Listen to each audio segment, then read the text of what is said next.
everyone. Hope you're doing okay. Hope you had a great Christmas and a happy Hanukkah to those who celebrate. Welcome to an end of year escapement show. And hope you're all doing okay. Hope you got lots of watch gifts. And see, I've got my Christmas jumper on, my H. Moser Christmas jumper. So I'm in the Christmas spirit. I'm in the festive spirit. I've even got a Christmas joke for you. Did you hear about the man who got made a belt out of watches? It turned out to be a massive waste of time. Got it, JCB.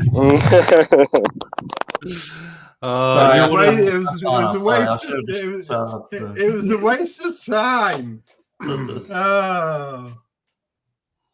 So we got a big show lined up, guys.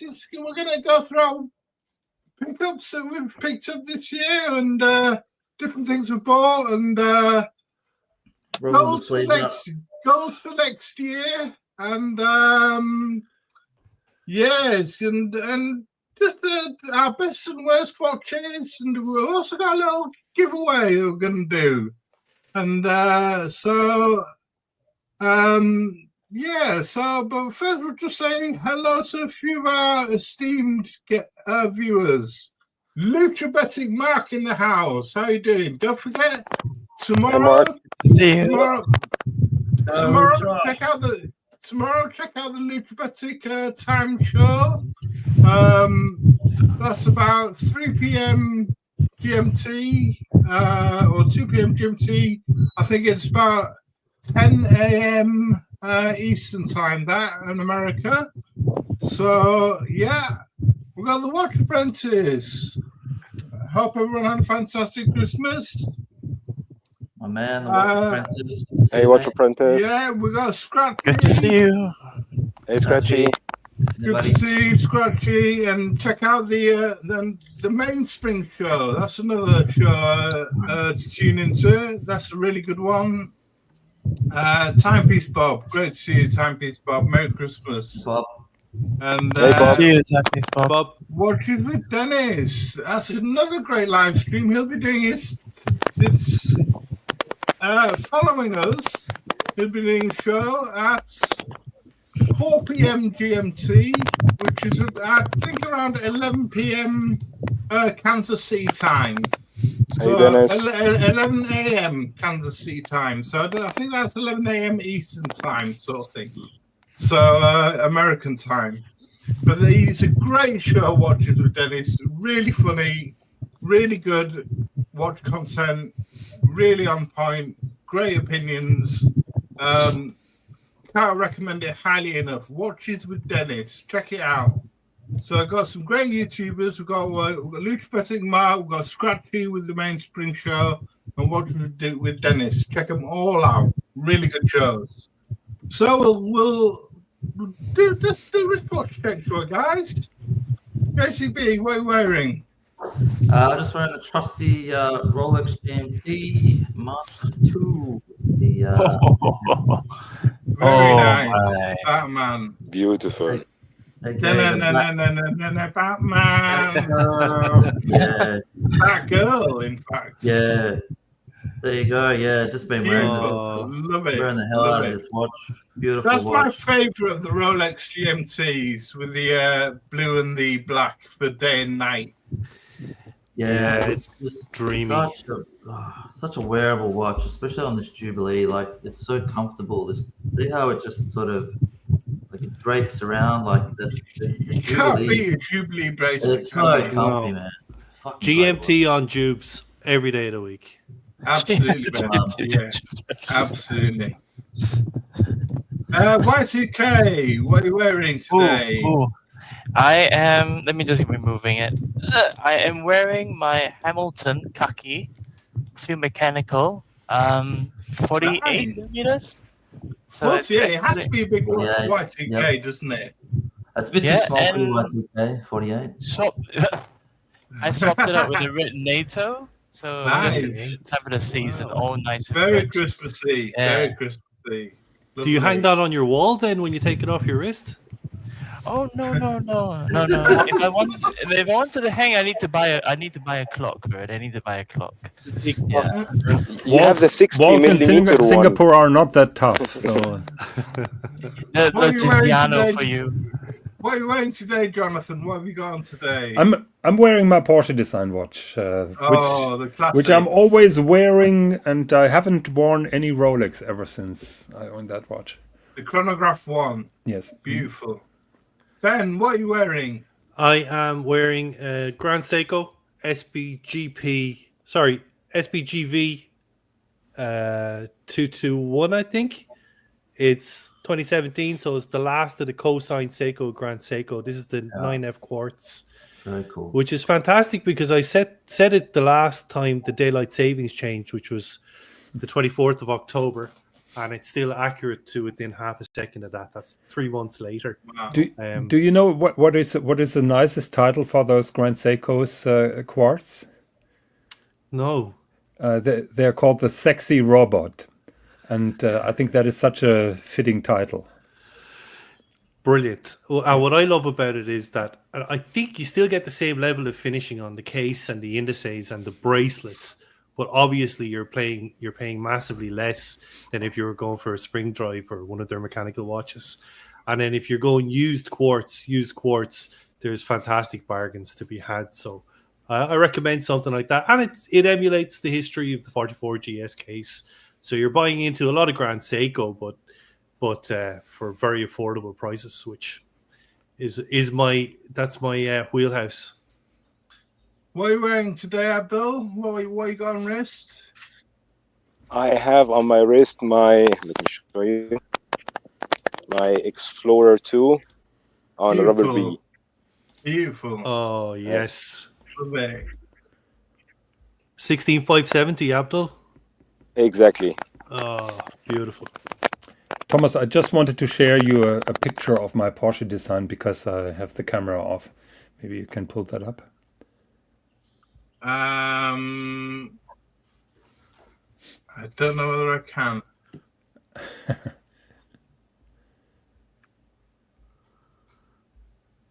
No. It doesn't matter. No, it doesn't matter. Okay. I'm wearing my. I put on my Christmassy strap of my Zenith A384.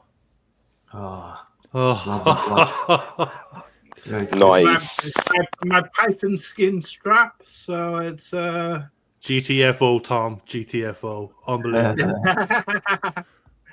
Yeah, so I got my Zenith on today, and I want to say thank you to Junie Johnson because he got me a Hamilton branded bangle. If you can just see Hamilton written on there, you might not be Nice. able to. It's a bit small. A bit small, but it says Hamilton on there. So a little gift from Junie Johnson for Yeah. Christmas. Thank you, Nice one, Junior. Junior. Beautiful. A little bangle. Been enjoying that, Junior, so thank you very much. And so we'll crack on with some watch pickups that we got. And just put this watch back on. And we'll say hello to Mason One. Good Hey, to Mason see One. you. Morning, He's Mason been One. wearing his Moser, his H Moser Pioneer, matte Swiss red. That's in Christmassy, very nice. Yep. And some of you, Kevin Hawthorne from Lakeland, Hey, Florida. We have our friend Design Atelier from Aruba joining us. Design Atelier, I'll just make him a moderator. Design Hi, Hi, Design Atelier. Atelier. Yeah. Hi, he's- Jason. Great to see you. Great to see you, my friend. It was an Enjoy awesome, Aruba, my awesome friends. channel. Great to see you. Yeah, another brilliant channel. Absolutely. Inspired us, a lot of us from back in the day. One of the best. Done Yeah. some brilliant work. Some brilliant work. Technically, he should be. Technically, he's out of most people's wheelhouse. Unbelievable. Yep. Oh, this is the picture you just sent me, I think.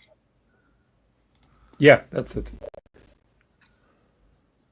So the Porsche is the one on the bottom, but what really made that day was Russ was bringing his beautiful Lange 1 Tourbillon Handwerkskunst with him. Wow. A watch that I'm lusting for, and he just bought that last year.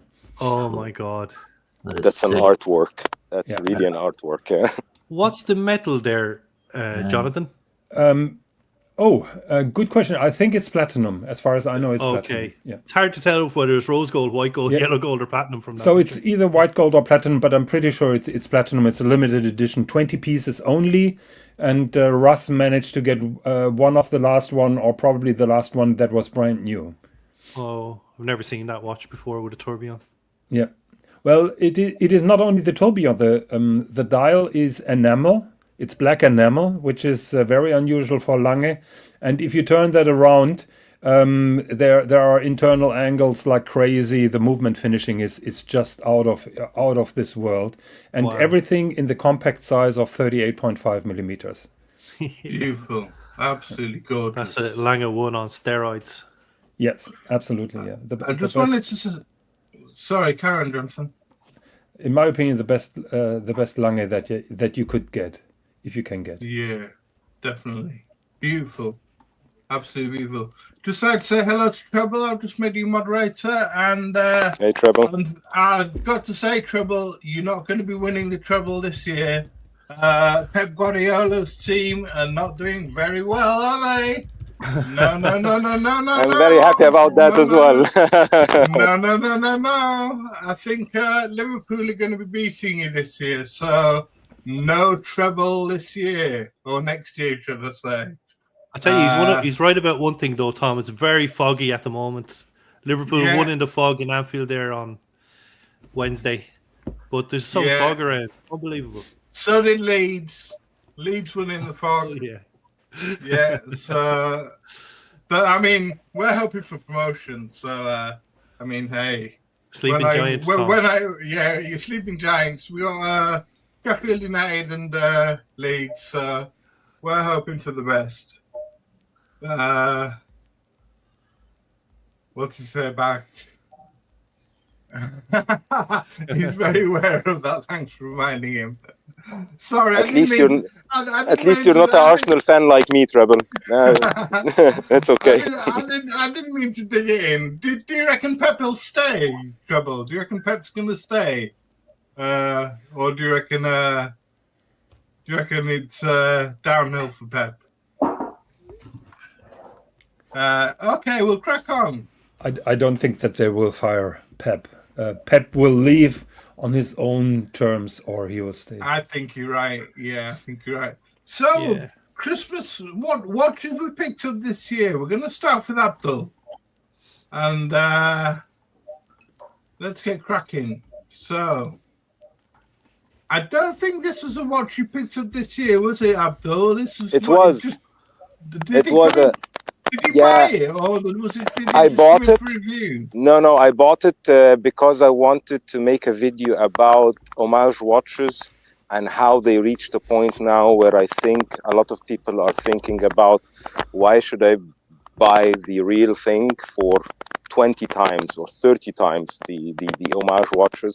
Just hypothetically, I wouldn't buy the American Historique Vacheron Constantin. But when I saw this one, and I have to say, I got the hand-wind ST180 something movement. The watch wore great, it felt great, it looked great. And I have to say, I was wondering after a couple of weeks of wearing it, how the hell did these guys do stuff like this for that price? Like 130 euros I paid for it. And I have to say, for 130 euros, hand-wind movement gives you that feeling of the American Historique. You can't go wrong with that. Yeah, the Baltony 1921's beautiful watch. It looks stunning with that dial. So next watch you picked up was the Tissot Sidereal. Basically December was a big month for me. I don't know if people were trying to off some watches. This one I found on local eBay, and it was 50% off, almost new. and I was like, I always wanted to have a carbon case watch, and this was basically the cheapest carbon case watch you can get. Like for 500 euros, I don't think you would be able to get a Swiss carbon case, 300 meters water resistant watch. So I just bought it and thought, okay, if I didn't like it, I would just resell it for the same price. And to be honest, I really, really liked it. I even got a couple of straps from Tissot for it. And this would be my next summer watch to go with on summer trips. Really nice one. This one, the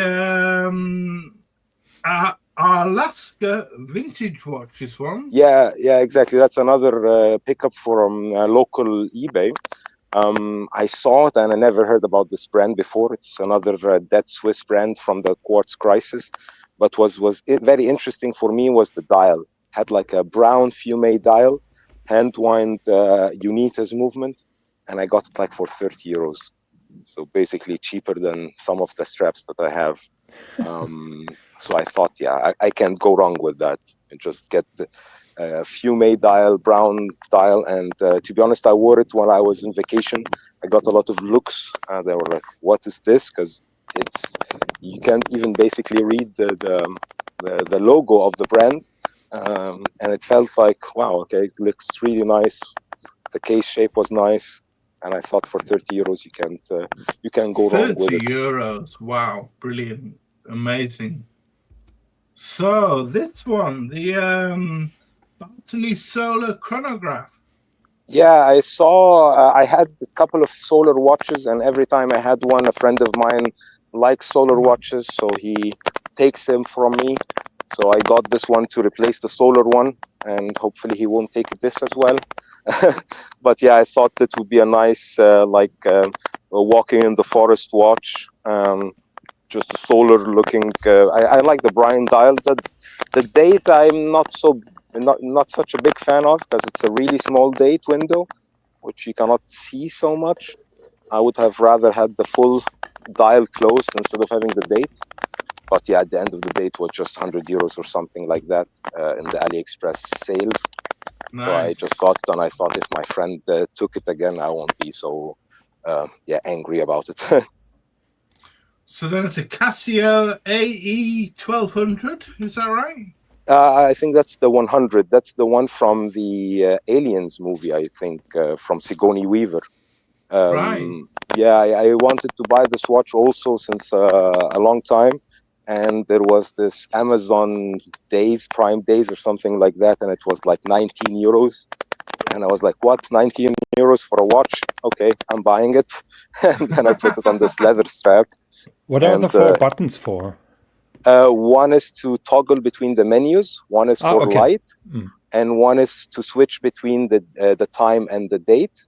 And the other one is to set and stop the stopwatch, because you have a stopwatch, you have an alarm, and you have date function. So basically, you have those 4 buttons that usually are on the side of the case. Yeah, at the front. Exactly. Yeah, exactly. Instead of having them on the side, yeah. Yeah, and I thought it's very interesting to have the 4 buttons on the front. And as you can see next to the G-Shock, it looks totally different. So there's a DWB 5600 modded G-Shock that you got as well, this one. Yeah, exactly. That's another one also that was heavily discounted, like maybe 60%. And you can never have more or less G-Shocks. So I thought, okay, why not get one?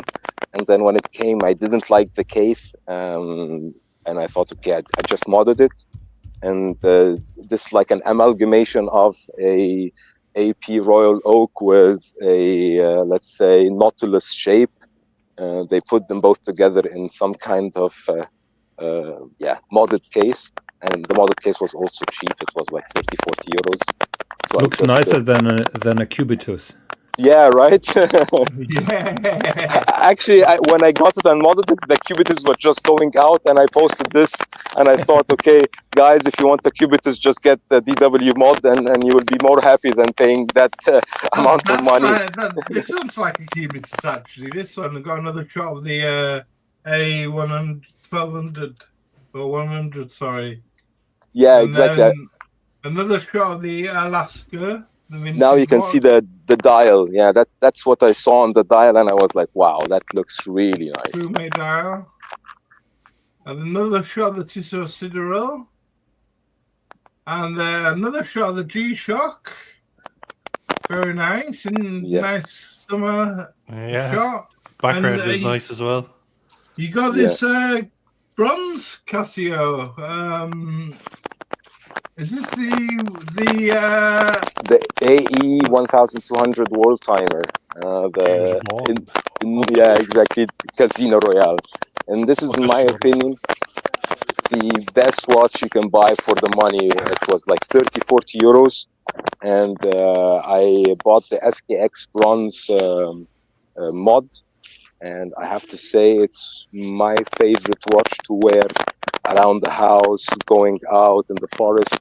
It just feels so nice. It looks so good. My friend who always takes the watches out of me wants to have it badly. Maybe this year I will be giving it to him because I really enjoy it. Wow. Then this one, the Addis Dive Retro Chronograph. Yeah, that's basically, I saw the Furlan Mary chronographs, and I was wondering why they cost so much. And then I saw this Addis Dive, which cost maybe 67 euros. Same. Really? 67 euros? 67 euros. Wow. And I was like, what the fuck? Oh, sorry, what the hell is the guys from Furlan Mori smoking? Because this is the same Seiko quartz movement. Basically the same watch with a different emblem on the backside. And it doesn't even say Addis Dive on the front. No. And you pay 67 euros. And I was like, why? Well, when you posted it in the group earlier in the week, Abdul, I was like, that's a Furlan Mary, right? Yeah, right. Unbelievable. It looks basically the same. I don't know why people are buying the Furlan Murray and saying, wow, it's such a great value for money. Guys, did you check other stuff out? This one is great value for money. It's 67 euros. You can't get even a bad watch for that money. Is that the Mecha Quartz movement? Exactly, the VK74. Wow. That's beautiful. I love that one, Abdul. And 100 meters water resistance. And I swam with it several times. And I thought the Furlan Mary I'm jumping on was AliExpress right now. Yeah. And then another was like the Cartier Basculante, isn't it? Exactly. This is from Vario. Really like the guys from Vario. Shout out to Evan. He makes a really nice homage watches. And my wife likes square watches and rectangular watches. So when I saw this one having two dials, so basically the sector white dial with the gray inner part and the green dial, enamel for like 300 euros, basically buying two watches for 300 euros. And I thought, yeah, that's a good deal. And yeah, I wore it maybe for a couple of days, and then my wife took it off me. So how does it work? Does it have two independent movements? Or two independent movements with two independent crowns, and basically it's a similar, like the Buscalante, similar mechanism. It has like ball bearings in the sides of the case, and you just press it and switch it, and just switch. Yeah, it's one really nice watch, I have to say. For the money, Vario does a really good job. The quality is great, and customer service is also great. So just want to say hello to a few of the people. Sorry, Abdul. Just say morning, Bobby Legs. Great to see Bobby. you, my friend. Great to see you. Morning, Bobby. Hey, buddy. Mason One's saying the watch you picked up this year back in January and February, the aforementioned Moser Pioneer Madsus Red, because he thought Moser was about to discontinue it. So he grabbed one before they disappeared.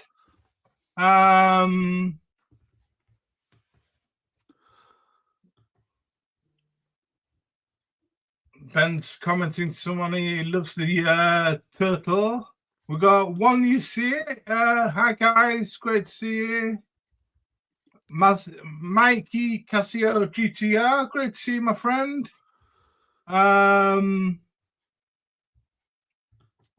Let's see. I think someone else is commenting the watches they picked up.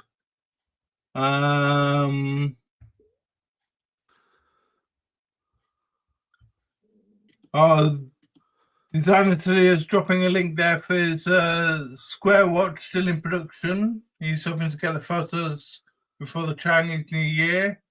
That's the watch he's putting out, I believe. I just had a look there, Tom. It looks fabulous. Yeah. It's got a system. He seems to have systems of reducing the links and changing the bracelet, the likes of which I've never seen before. Just push button release. Amazing. And Madman, good to see you, Madman, my friend. Hope you've all recovered from eating and drinking too much after Christmas. I'm still eating and drinking too much. Yeah. So, back onto the watches we bought. So, I'll do my guilty pleasures that I got this year. And, where are mine? Yeah. So I started off in January and I bought a Palm Franz. First watch of the year, first pickup of the year. Really like it. It's the first day just I've got. Really like. I've been after. I put my name down for this in 2022. After seeing it at the London Watch Show, and one was reselling there for £17,000. So I thought it'd be a good idea to pick one up, maybe. And but it's been discontinued now. And yeah, so it's a lovely watch. Really enjoy it. Really enjoy the glistening dial, the different colours it sort of evokes, and it's a really nice one. It's a little. People joke and go, I think ID Guy calls it the weed just. So yeah. Didn't Shane call it the Palm Franz? Palm Franz, yeah. Palm Franz. Yeah, so that's one I've been enjoying. One I picked up at British Watchmakers Day, the Isotope Scottish Watches collaboration, the Hydrium Alba. I got Jose from Isotope Watches, was great to deal with, and he gave me a lot of different coloured straps: a turquoise one, a white one, a navy blue one, and that's been a really nice watch to wear. It's no numbers on the bezel, just a nice plain matte bezel. It's a really nice one. Then in April, I got the call for my Explorer 2. Absolutely love this watch. Been wearing it most of the year. Yeah. The Polar Explorer is one of the fucking coolest watches in the Rolex catalog, man. Really absolute cool. Icon. Yeah, you're right. Absolute icon. It's so funny though. Look, it took ages to get to that status. It was always kind of seen as the ugly duckling. Yeah. It's my favorite. It's my favorite of the Rolex catalog. Cool watch. Yeah, and you're absolutely off that 42 mil, Thomas. It looks yeah, 42 mil. Yeah, absolutely love that watch. Then Leon went to the Time London show. When we had the Bro House and in June, and saw this brand Ralph Tech. Picked up one of their watches shortly after. We were from Cristiano at Synchrono Watches in London. He's the UK dealer for Ralph Tech.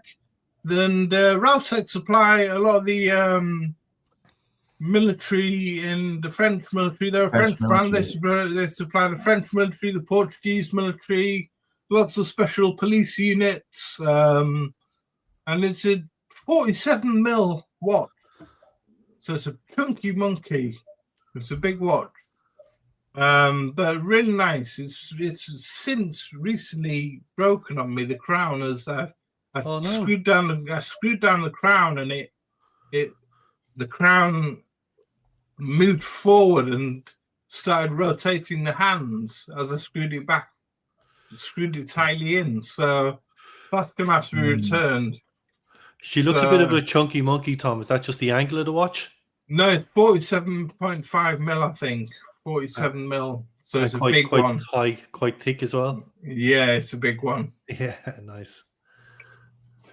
Then I got what I paid for last year. I got the Mat 1 Lucky Clover, which was the watch that for people who'd entered the raffle 3 times and didn't win, we got the opportunity to buy an edition which was for the losers of the raffle. So I got one of those, paid for that last year, and that arrived in June. Love this little watch, really funky, really quirky, and Abdul's got the red one. Yeah, I'm really so glad like you this got the watch, man. Yeah, so cool. I am. Yeah, it's such a cool watch. I mean, they've got the new thinner one now, the Thin one. S, but I like this one because you can read the minutes better. Really like it. Yeah, the thin one only gives you like half an hour or something, increments or something, doesn't it? It's harder to read anyway. Whatever. And then I got this. It was my last pickup well, not my last pickup. My most recent pickup arrived in December. The Martin Designs ND watches Tonoros. That's the color scheme anyway, but it's a regulator, £306 from an Irish brand based in Cork, Ireland. Absolutely great. Really like this. Really love the quirky regulator design. 24-hour dial, you can see there. What is the movement on that? It's a Miyota. Okay. So it's a Miyota movement with a 24-hour dial, hours dial, then the seconds on the right, and then the main minute hand as regulator. That's a pretty good watch for 300 pounds, I have to say. Then I got sidetracked with stopwatches. That was another thing. I got sidetracked with stopwatches. So I was going to sell this BBC stopwatch. It wouldn't sell on eBay. No buyers. Went on for months and months and months. So I decided to keep it. And then I ended up buying 2 more, which were a Young Guns, 10th of a second, one, and a military Lemania, 30-second counter. So it makes 2 revolutions to count a minute. Okay. That's cool. So that's a British military one. And that's just another shot of the new strap that I got for the regulator, a black strap rather than the other I was strap. going to say that the original strap was giving me a bit of like schizophrenia. Spider's webs, yeah. Yeah. So they were my watches. So Ben, we'll move on to you. Okay, thanks, Tom. So your first pickup. It was actually. My whole collection changed this year by accident. It was kind of an accident. It all revolved around Speedmaster / Explorer 2. The Speedmaster, I just couldn't wrap my head around it anymore after Omega brought out the plastic ones. My love affair was over. They put a full stop on the end of that. So I ended up selling the Speedmaster. And I was looking at a few things. But one of the ones that I got was this. I always admired the champagne dial of the Grand Seiko. Ideally, I would have gone for a spring drive, but they're hitting like €5,000. I'm not in that bracket. But the champagne dial is the most complicated dial the Grand Seiko make, would you believe? There's 12 different processes in it. It's a credible dial. Sometimes it looks silver, sometimes it looks gold or champagne, sometimes it looks matte, sometimes it looks glossy. But I spend a lot of my time, Tom, just browsing through Chrono 24, trying to find bargains. And this one came up, a guy in Poland actually. It's got a reference SBGV 221. I definitely have a thing for reference numbers, but so this is the last of the co-signed Grand Seikos, which I love. Champagne dial. They still make this, but it's called an SBGP 009 now. Retails for €3,000 approximately. The newer one, I got this one for $1,250 landed from Poland. So really delighted with that pickup. Very, very classy dress watch. The Zaratsu finishing on the indices and the case is something that really needs to be seen. Actually, this is not a bad picture because the light there that I'm holding it under does pick up the almost the black mirrored finish on the sides of the indices. Very, very cool watch. Champagne dial is incredible. Beautiful. There's a bit of sunburst finish to the dial there as well. There's a sunburst finish to it as well. Like, to me, these rival like an Ultra Perpetual maybe from Rolex in terms of finishing. It's just a great watch. So we're talking about Rolex. Yeah, so this is really what started it all. Like, I sold the Omega Speedmaster. That's the beginning of the story. So I had money came in from that. And then I thought, well, I do a change. In fact, I get a Champagne dial, Grand Seiko, and then I get a Tudor BB Pro, which I ran past a couple of friends of mine. They were like, that guy's got, baby's got back with that watch. That's a thick old booty, the BB Pro. And doesn't it? It's a thick fucking watch, man. So there's a guy, I live in a small town called Wexford. There's a guy who lives here who's always selling watches on our local eBay, adverts.ie. It's like the Irish equivalent of Craigslist or something. And he had this in Wexford. And I messaged him. I said, Gidrius is his name. I said, Gidrius, I've just sold a Seamaster. I have €5,000 pocketed. If I sell my Black Bay 58, I'll come back to you and I'll get this watch. And he came back to me and he said, I'll take your €5,000 and your Black Bay 58 as a trade-in. And I thought, unbelievable. Deal. So I met with him that day. Good deal. And so instead of getting a BB Pro now, and instead of getting the BB Pro, I ended up with an Explorer 2, which has had an unbelievable effect on my journey because I've always wanted a Rolex. I didn't think that I'd be able to achieve it as quickly, I guess, but it's funny. The watch has such a high position in the collection that it actually has put a stop on me wanting other pieces all the time. This was the one I wanted. I probably should have gone to try and get it 2 or 3 years ago. But it didn't. It took this long. The journey is the journey. We all have our own journey, mate. That's it. Yeah. So 2024 was the year, and I just, to be honest with you, Tom, I can't believe I own it. Yeah, great. So next one, you got San Martin. Yeah, San Martin again. Like, it's the Chinese. It's a Chinese factory job, but what San Martin do, you can't deny. There's hundreds. I mean, there's dozens of reviewers on YouTube talking about San Martin, and they're all right. You cannot deny what they do. For a couple of £100, the finishing on this is unbelievable. Cool watch. That's an enamel dial, by the way. This one, the Seiko Presage enamel dial. Yeah, again, I sold a lot of watches this year. One of them was a Cartier Tank Anglais, which I just didn't really click with. So I wanted something with Roman numerals and an enamel dial.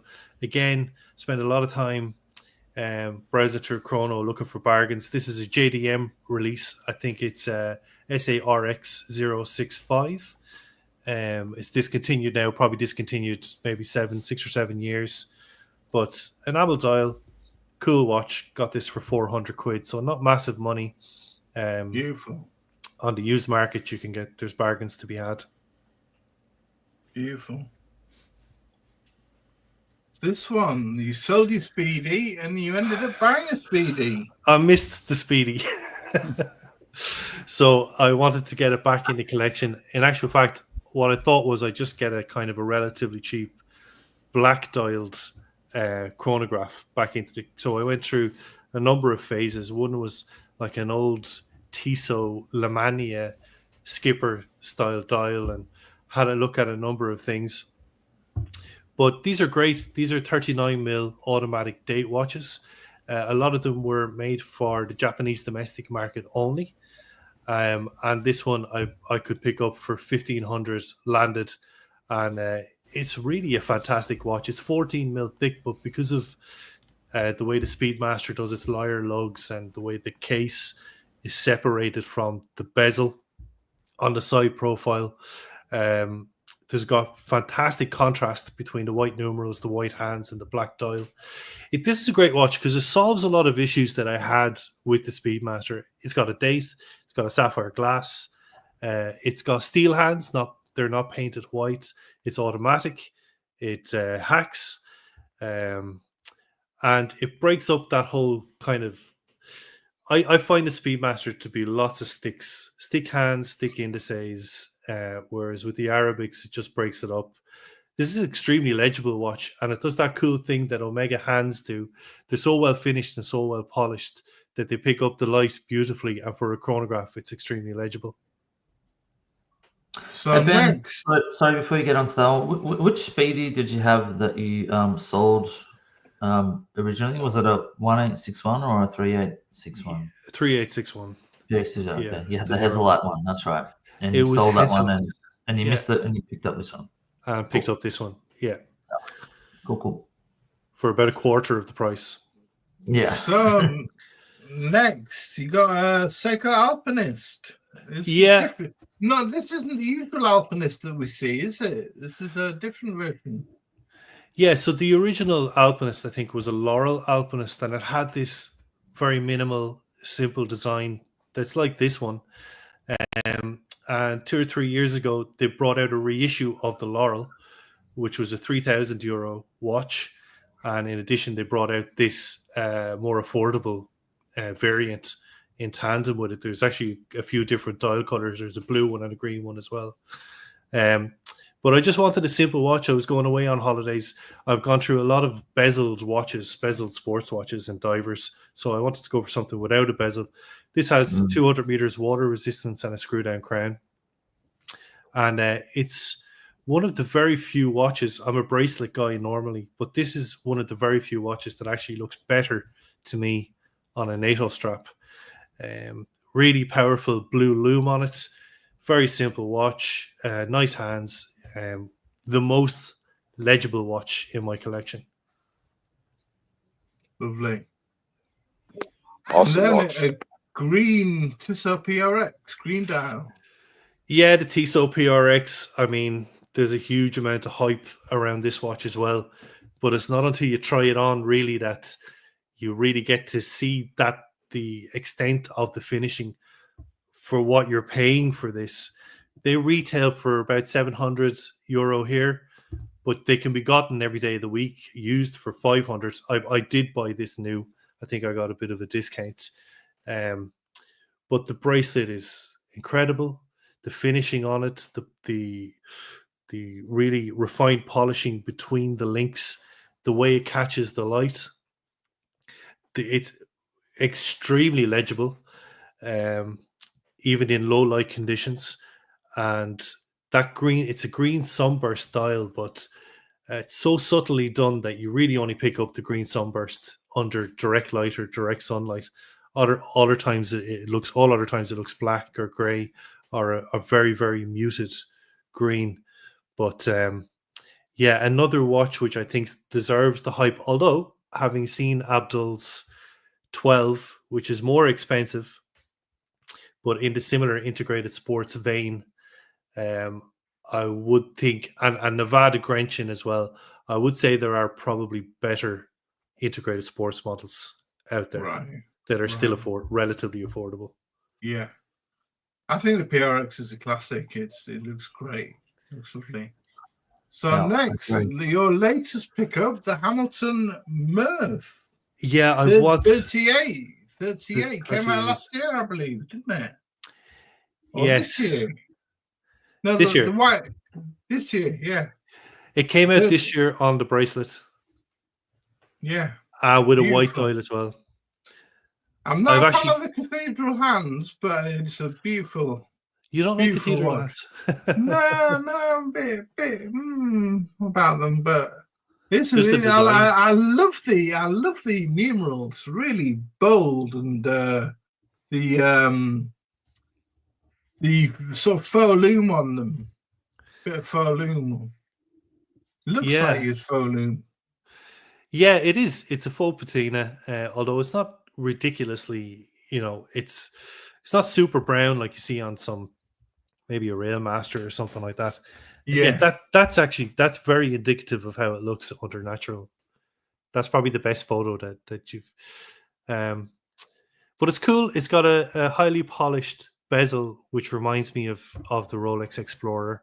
Very simple watch. Virgin on boring. But I've included this also, Tom, in my top 3 watches of 2024. I know it's been out a while. But on the bracelet, it's new. The bracelet elevates it for me. And I think the Hamilton khaki field Murph is just becoming iconic now. The Interstellar movie is becoming increasingly iconic. It's 10 years old now, would you believe? Has one of the greatest directors of all time behind it. This watch features very, very heavily in the plot of the movie. They've come out with several variants now. It's almost a line within the Hamilton khaki range itself. And I've always loved Interstellar. I've always wanted to get my hands on this, but it's not until it came out on the bracelet, 38 mil, that I thought it's quite a thin watch as well. Like it's only somewhere between 10 and 11 mil. Big crown on it. Looks really nice. Looks lovely. I think it looks great. I will say there's a couple of. Sorry, Ben. No. There's a couple of downsides to it insofar as there is an anti-reflective coating on the underside, but I don't know. They must have got it from Temu or something like that, because it doesn't really work that well, and so it's not the most. Despite the simplicity of the dial layout, it's not the most legible watch, and under low lights, that faux patina Arabic indices are very muted. Really? So it's not perfect. Really? Okay. Yeah. It's surprising because you would imagine that this is super legible. Yeah. Yeah. It looks like it's got a ton of volume. Yeah, I was just going to say the same. Just gone from one of the punters. Treble says he got a Tissot 1938. It's only pickup of the year for great money. Not too sure what that one is, Treble, but congratulations. If you got any pickups yourselves, guys, put them in the chat. And the Tissot 1938, Tom, is not dissimilar actually. Well, it depends on which ones he got. There's a Telemetra, which is a chronograph, an old style chronograph. Very cool. And then there's one that is similar to this with Arabic numerals. And Mikey Casio GTR saying he loves the new PRX Carbon one. He's saving and keeping his eyes out for one of those. So, PRX is a great watch. I love them. So, Y2K, we got you coming up next. What were your buys this year? So, we've got a lovely little pocket watch that you got here, custom made from a shop in Singapore, you said. Tell us a little about this.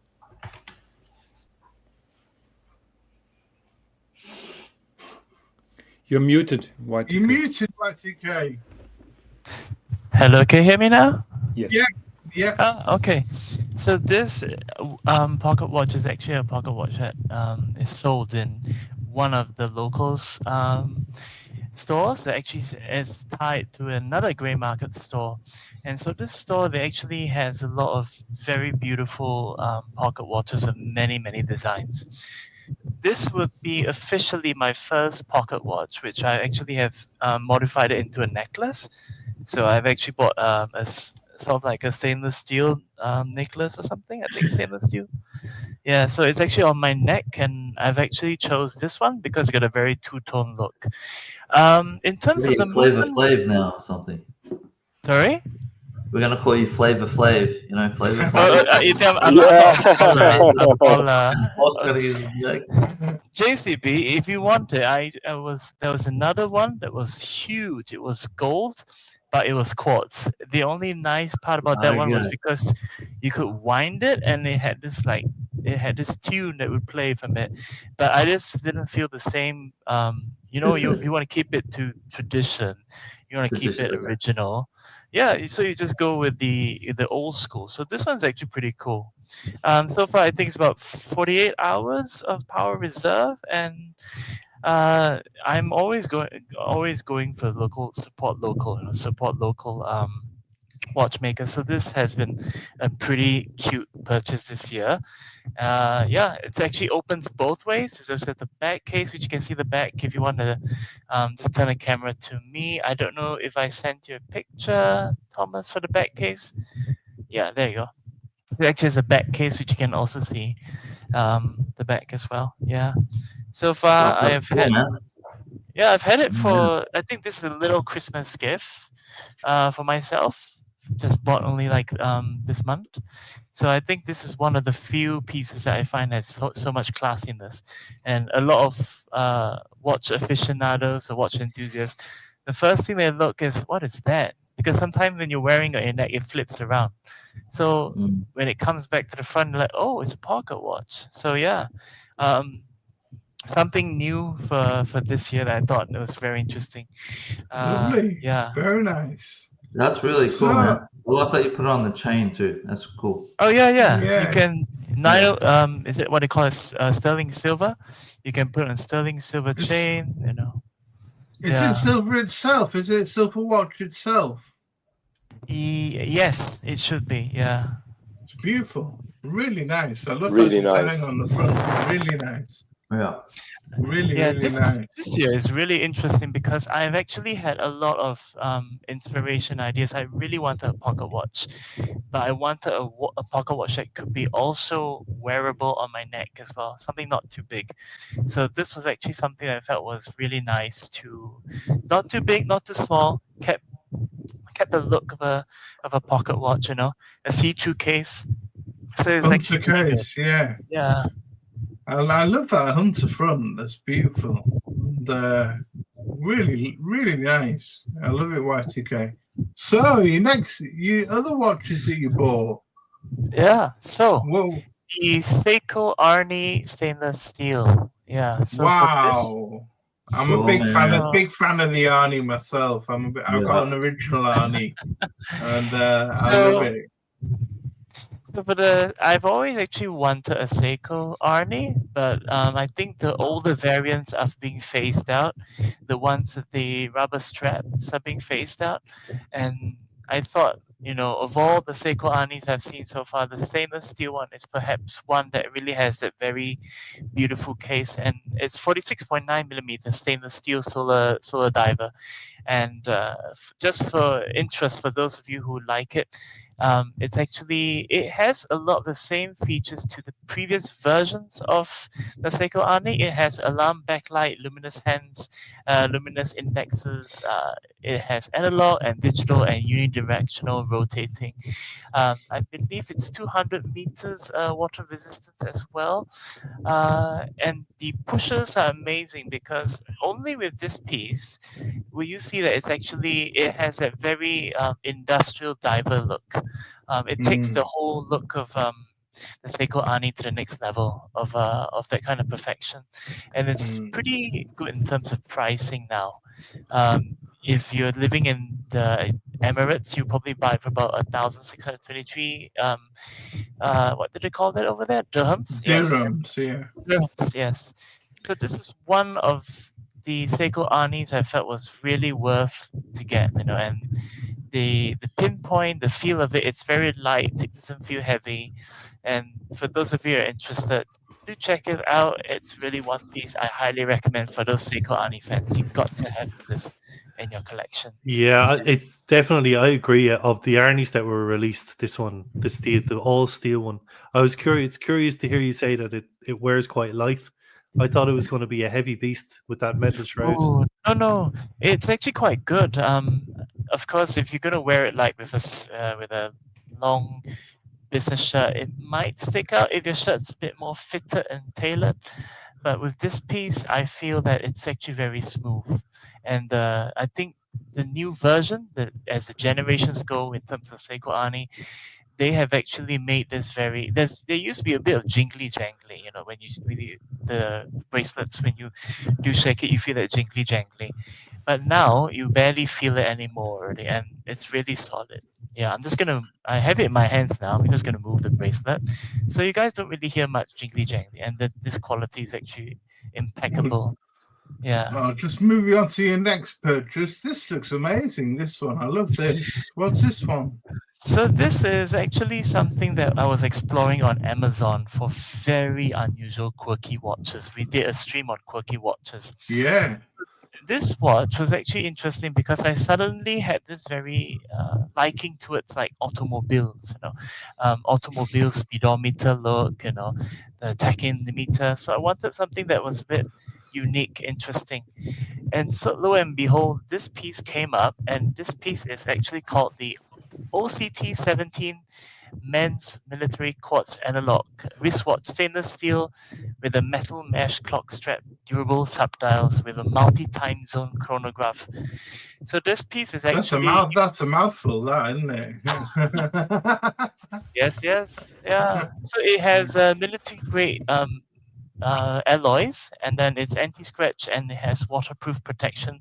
Well, not fully like for diving, but more towards like if it's for splash proof and all these things. Interestingly, for those of you who are, it's actually out of stock apparently after I purchased it, and I think in a while, I think our show's got something to do with it, so it went out of stock. So it also includes 3 different time zones, which you can program it with you can actually fine tune it with the 3 crowns. So it's right. very interesting. It's all quartz, so comes with the Japanese quartz movement, dial, and chronograph design. So when you activate the chronograph, which subdial is then be used as the chronograph? That's interesting, JC, because I've actually yet to fully actually test that to my theory. When this watch came, it didn't have an instruction manual. So actually, I'm still in the midst of actually trying to figure this whole thing out completely. Yeah.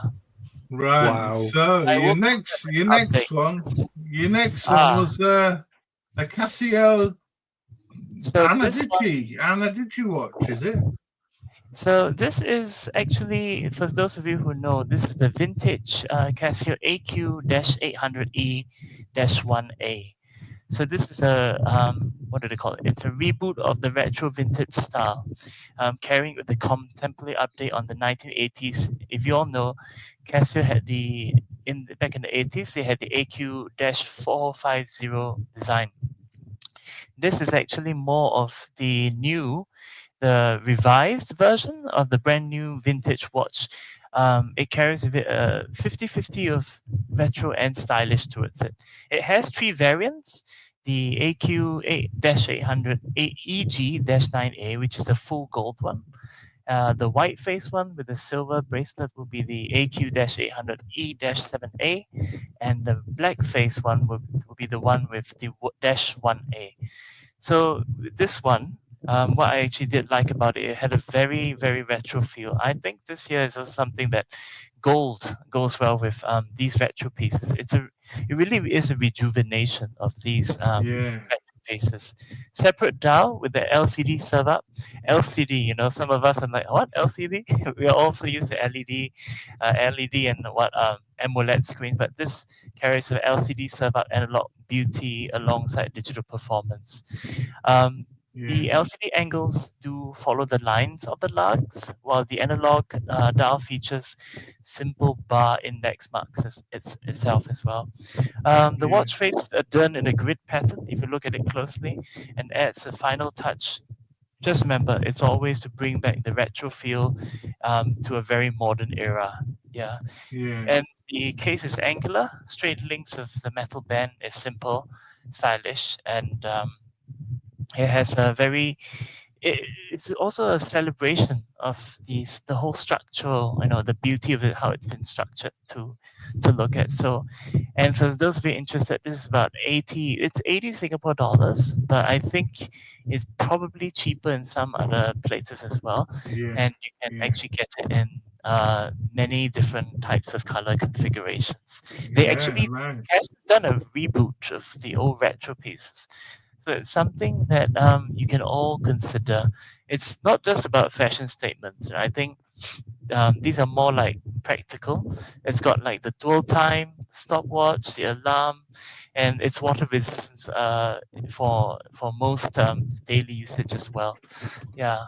Yeah, Nathan saying he can't make out those super small LCDs anymore. He needs high contrast and bigger dials. And I'm surprised the designer Tilly says he didn't buy a single watch this year. Well, I'm not surprised because he gets so many watches in for review that he probably gets to keep a lot of those. So you're lucky, Jason. And I just wanted to say, Skies and Boys, where's that chat? Happy birthday, Skies and Boys! Happy birthday! Happy birthday to you. Yeah, it's his birthday. It's his birthday, not Marcelo's. So happy birthday, my friend. Great, many happy returns. It's also Marcelo's birthday today. Oh. It's always Marcelo's birthday. So finally, we're going to get on to Jonathan. And you picked up the Paris Dakar Porsche design. Yeah, so this is called the Dakar. The Paris they are leaving out at the moment because the rally, as far as I know, it's now called Dakar. So everybody knows my love for Porsche design watches, my daily beater, and this came out in connection to a car, which is the Porsche 992 Dakar, which is a re-edition of an old rally car. So basically what they did is they took a 911 and then they made it higher, reprogrammed and retuned everything, and then you have a mild rally car or a mild off-road vehicle. And this was limited to 2,500 cars, and you could only get this particular watch in connection with an order of a car.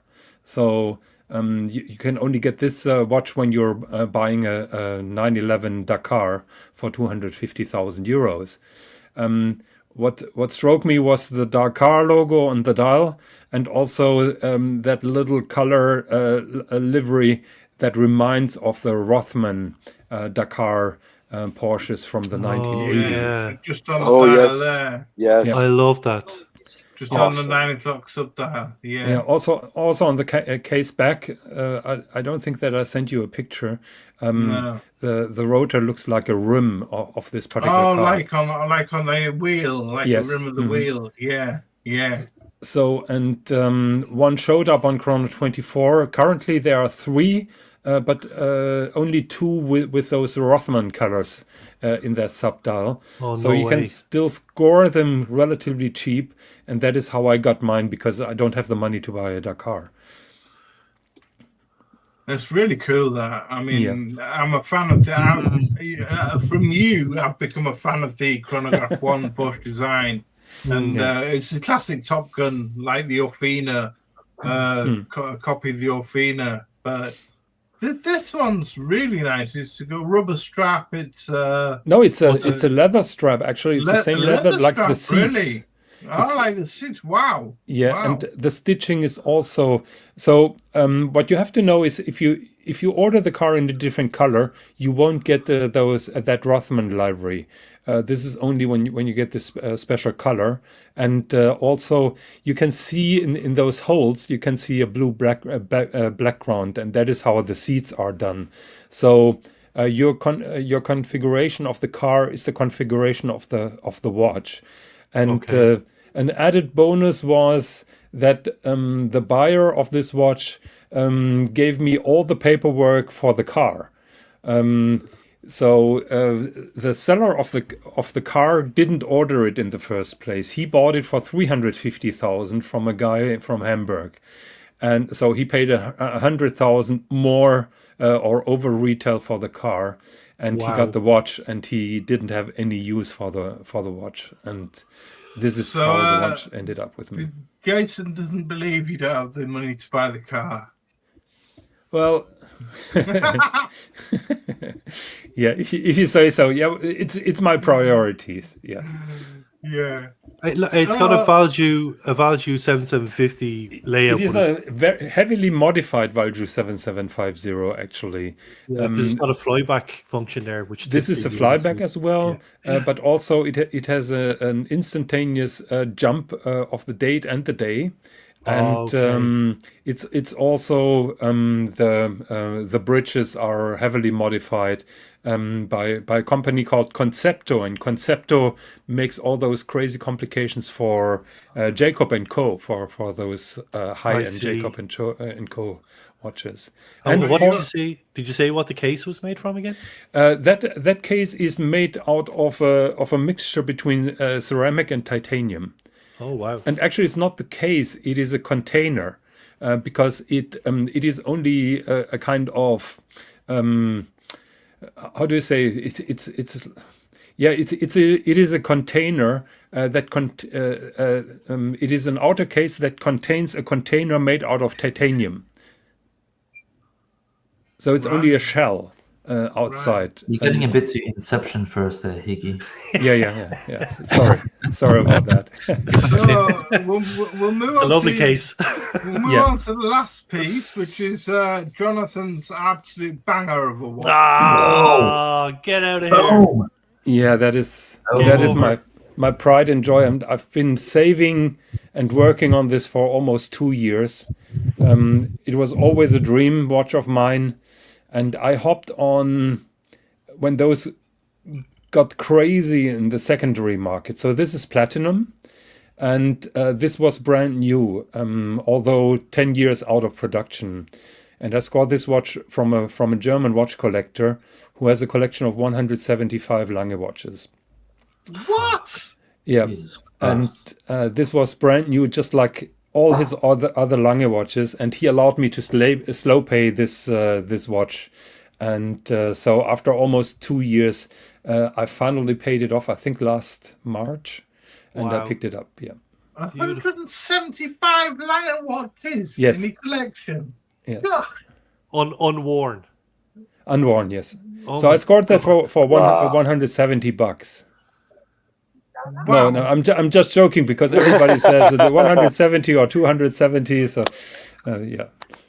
Wow, that is a banger. That's absolute, amazing. that's an absolute grail watch. Yeah. So this is not only a tourbillon. This is also a fusée and chain. So with a constant force mechanism that virtually Yeah. nobody else does. So it has the fusée and chain, the tourbillon, and that segment of that hour dial flips out and in depending on on the hour. So at 12 o'clock, this segment will swivel in to give you a full view on the tourbillon for the next 6 hours. That's fucking nuts, man. That's amazing, man. Yeah, that's the coolest part. The dial moves around. Come on, man. Yeah, Jesus. that has been an absolute grail for me, and I had to get it. And other than that I just wanted to show you what else I'm collecting. You may know about. Oh, I was just pulling that photo up. Thomas, can you? Yeah. So you all know about that world timer that I have. You didn't get that this year, though, did you? Yes, so one of my goals is to take that world timer to any watch that is outside on the city ring. So if you watch closely, you can see the city ring is now at Hong Kong. I'm thinking I try to make that bigger. So it's set to Hong Kong, and I have the skyline of Hong Kong in the background here. Yeah, cool. So Nice. that was That's easy. cool. That was easy. That is more difficult. That was on the Bermudas. how I called it. Technically, it's Bermuda, but I have Bermudas on my city ring, and that is the main city in Hamilton on the Bermudas. Oh, And something that I'm proud of. One of the locations on the city ring is the Azores, and that is Ponta Delgada. That is the main city on the Azores. So I checked 3 of those locations on my world time watches. and can I ask you, How many Jonathan? more have you Yes. got to go?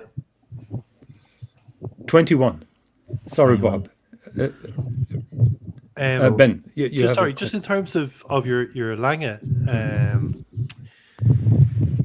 this is probably not a question to be asking a watch enthusiast, but you said it was your Grail, similar to my Explorer 2. Has that helped you kind of desist or hold back on buying other watches? Like, it's hard. Like, that's an incredible watch. Do you have goals that are beyond that or under that? How are you fixed now with regards to what you want to do? I have goals, but not the money for it, because the goals will be financially so way above this particular watch, and this was not an easy thing to achieve, that I can reply to you, yes, this watch destroyed my passion to get anything else for the near future. And, it's kind of an exit watch, like, isn't yes. it? It's an end game watch. Yeah, that's an exit watch in my opinion as well. Amazing. Yeah, really. Wear it in great health. Yeah, thank you very much. Yeah. Yeah, definitely an exit watch. I mean, KCB, did you just want to show us? You didn't get any pickups this year, did you? But did you just want to show us your? Well, I had a pretty good year in terms of not picking up anything. But the one thing that I bought was a Zenith, a new old stock catalog from 2011 and 2012, because I bought. One of my favorite watches in my collection is this Zenith El Primero, which I just love this watch. It's just such a beautiful watch. Really classic design, nice and thin. El Primero caliber is just the caliber 400 is just a great chronograph. Is that your Captain, Zenith Captain? That's right. This is the Captain chronograph. This one's called, and I wanted a chronograph which was just I could wear as more of a dress piece. And this one sort of fit the bill. And so what I do is with my watches, I try and get the catalog from when the watch was produced. So I hunted down on eBay, and the guy, it just said Zenith catalog 2011, 2012. I messaged the guy and I was like, "Hey man, has it got the Captain in it?" And he was like, "Yeah, it's got the Captain, blah blah blah." And that was it. So I was like, "Yeah, cool." So I paid the $70 or whatever, and you can see here below the page wherever it is. There it is. So it's got this is the Captain. Nice. On there. I thought he was going to tell you. I thought you were going to tell us he lied to you. Such a beautiful catalog, but when I opened it, I'm like, what the fuck is this? It's all in Japanese. It's in Mandarin. Oh man! No. The guy said the guy just missed out that little small detail that it was all in Japanese. I'm like, it's got the Captain in it. He's like, yeah. You asked him the wrong questions. That's all. All right, exactly. I know. He's honest. Like, Is Captain in it? Yeah. There's a little tip for you. If you see something on eBay that looks too good to be true, always just check what language is the goddamn catalog in. Don't judge a book by the color, by the cover. eBay shopping Yeah, tips and exactly. Yeah. KCB, just Yes, start off. Have you got any watch goals for next year? Definitely watch goals for next year. So I've been saving up for a Speedmaster. Actually, I know Ben flipped his one. And I've been saving up for a while now, probably 2 or 3 years actually. So it's just going to take me, like the retail price keeps going up and up, and so the secondary price just keeps moving with it, So Would you not think that your Zenith Captain stylistically is similar, and also okay, a nicer watch? Okay, so I've got then I'll just really quickly, right? So when I was getting into watches, the first this is 2010. So we go back to 2010, and my wife, we were getting married. My wife said, "Okay, I'm going to buy you a watch for our wedding." And so I could have bought a Speedmaster or something back then. I didn't want one, right? I wanted something different. So I got a Breitling, a Transocean chronograph, which is a very sort of it's a reverse panda, beautiful piece, right? It's So beautiful. yeah, amazing watch, right? So I got this one, and then because it's on the bracelet and yada yada, it's got the reverse panda. Then I wanted something a bit dressy I could wear with a suit. So I got the Zenith. So I've got these two chronographs, right? And yeah, sure, like I get what you're saying. But what happened to me was I was trying on watches one day at the boutique, and I went to an Omega boutique when the new Speedies came out, and I tried on the 3861, and it just hit me like a lightning bolt. It was like, this watch is meant for my. Okay. Have you ever had that feeling when you've been watch shopping and you put a watch on your wrist and it feels like it's meant to be on your wrist? Yeah, That's what I got. Yeah, like we've all had that. We've had that at various times, right? One was the A384 that Thomas has got, the Zenith. That was another one. The other one was the Speedy, and ever since then, like in the 3861, that is, ever since I tried that one on it, like, oh man, I've just got to get one, And I'm a chronograph guy, so I'm like, that's a watch that I'm saving for, and I get like probably with these two, it's probably just going to be another black dial chronograph, like, yeah, you know what I mean? Like, yeah, sure, like, yeah, I get it, but just something like I can find the differences, and it's going to be different. Like, there's little differences for me that'll make it worth it for me. So that'll make it worth it. So yeah, as I said, it's just one of those things where when you put a watch on and you get that lightning bolt, that's what I got with the Speedy, with the Sapphire one. Anyway, I thought I've got to have one. I think the sapphire is probably a better option than the Hazelite. The Hazelite crystal, for me now, this is very much my subjective opinion. Yeah. The Hazelite crystal, in conjunction with the aluminium bezel and maybe the Hazelite crystal cheapens it. It needs the sapphire crystal because the bracelet is very, very classy, and because you got the polished links, then I think the sapphire is definitely the one to go for with the applied logo and everything. It's a better match with the bracelet, like.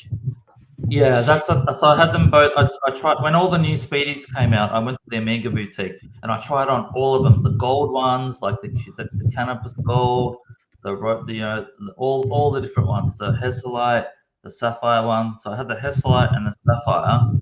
And when you have them side by side, the Sapphire is just such a better watch, man. Like the Sapphire crystal on the front and the back. Yeah. It's got the polished little bits in the middle of the bracelet. Yeah. Got that little applied Omega logo on the dial. It's just like there's chalk and cheese. And so I was like, man, this watch is sick, man. Yeah. It's such a great watch. So anyway, that's my quickly, we've got to move on because we've got other stuff to do. But Ben, what are your goals for next year?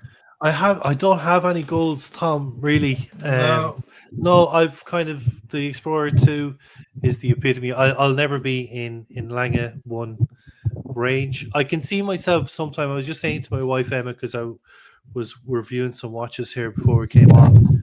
I can see myself at some point when I'm hit 60, I'm 44 now, maybe selling everything and looking to get in on a Calatrava, Patek Philippe, or a Lange or something like that. I think Jonathan's watch is pure class.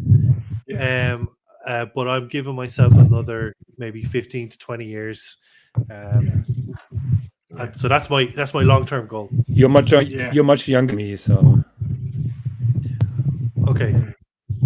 Yeah, myself, I've got this Breguet 7147 dream going on. It's been going on for 3 years now, which is getting out of control. But I need to sell a Rolex or two to buy it, and that's the bottom line. I don't have the money to buy it, so I bought too many watches this year.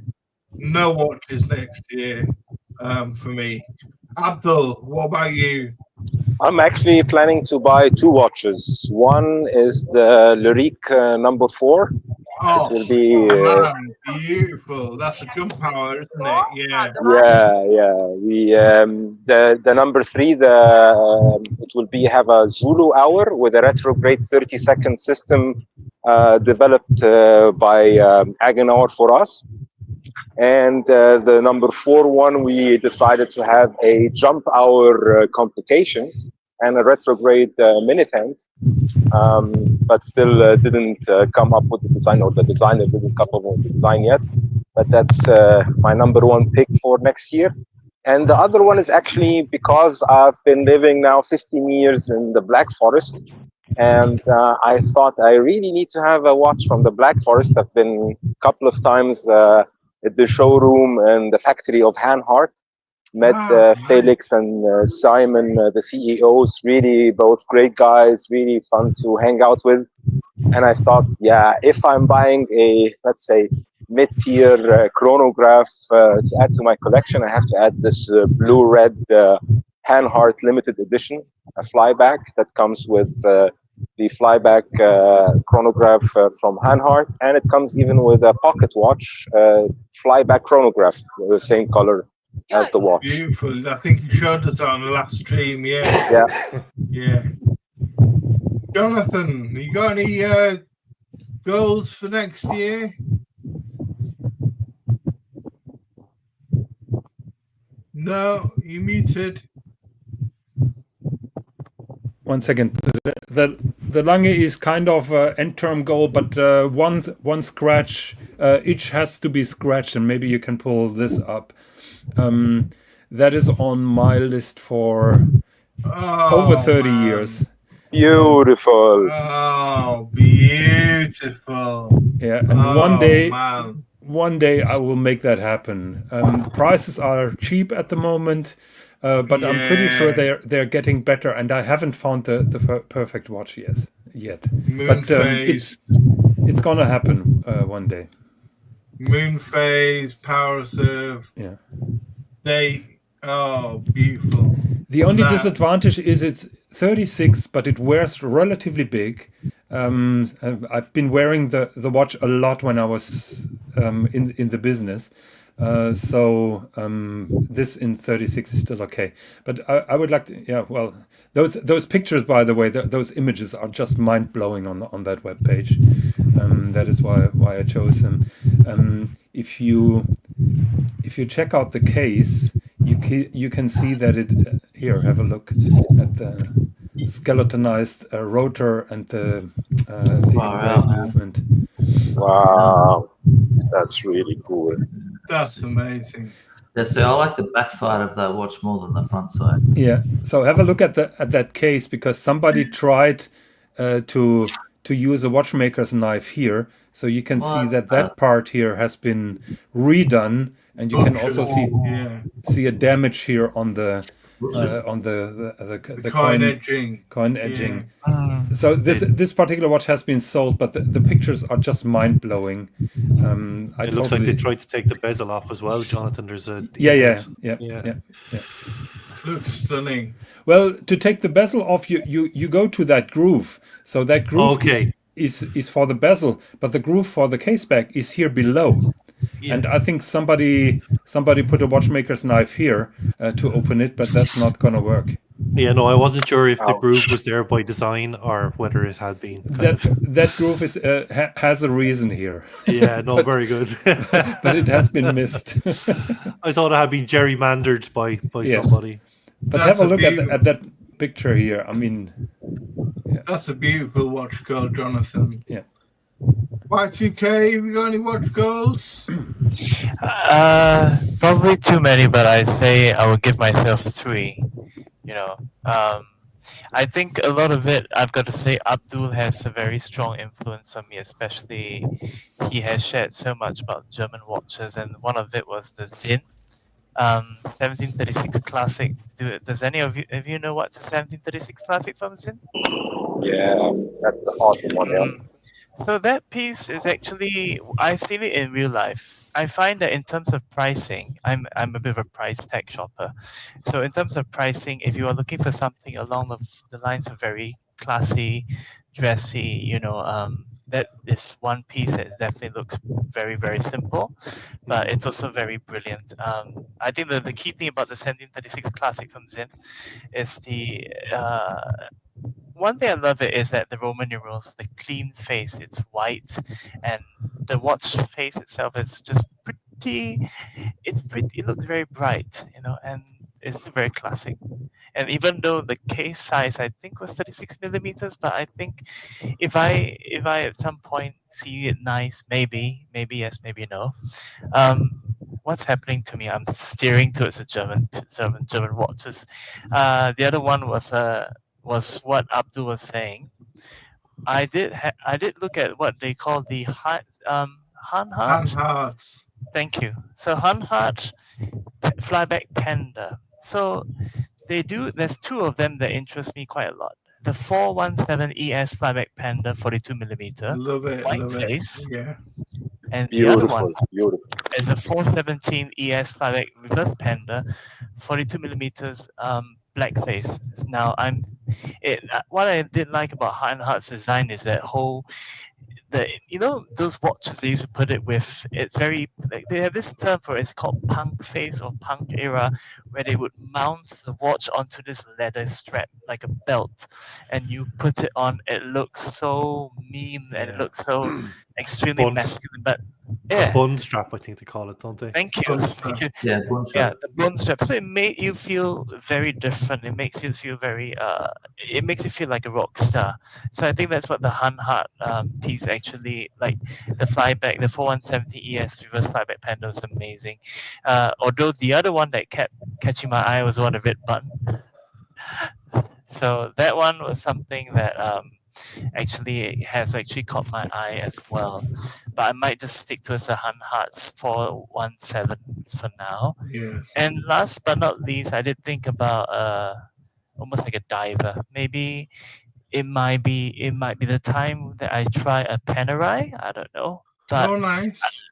I've always been talking about like chunky monkey watches, but never really owned a Panerai.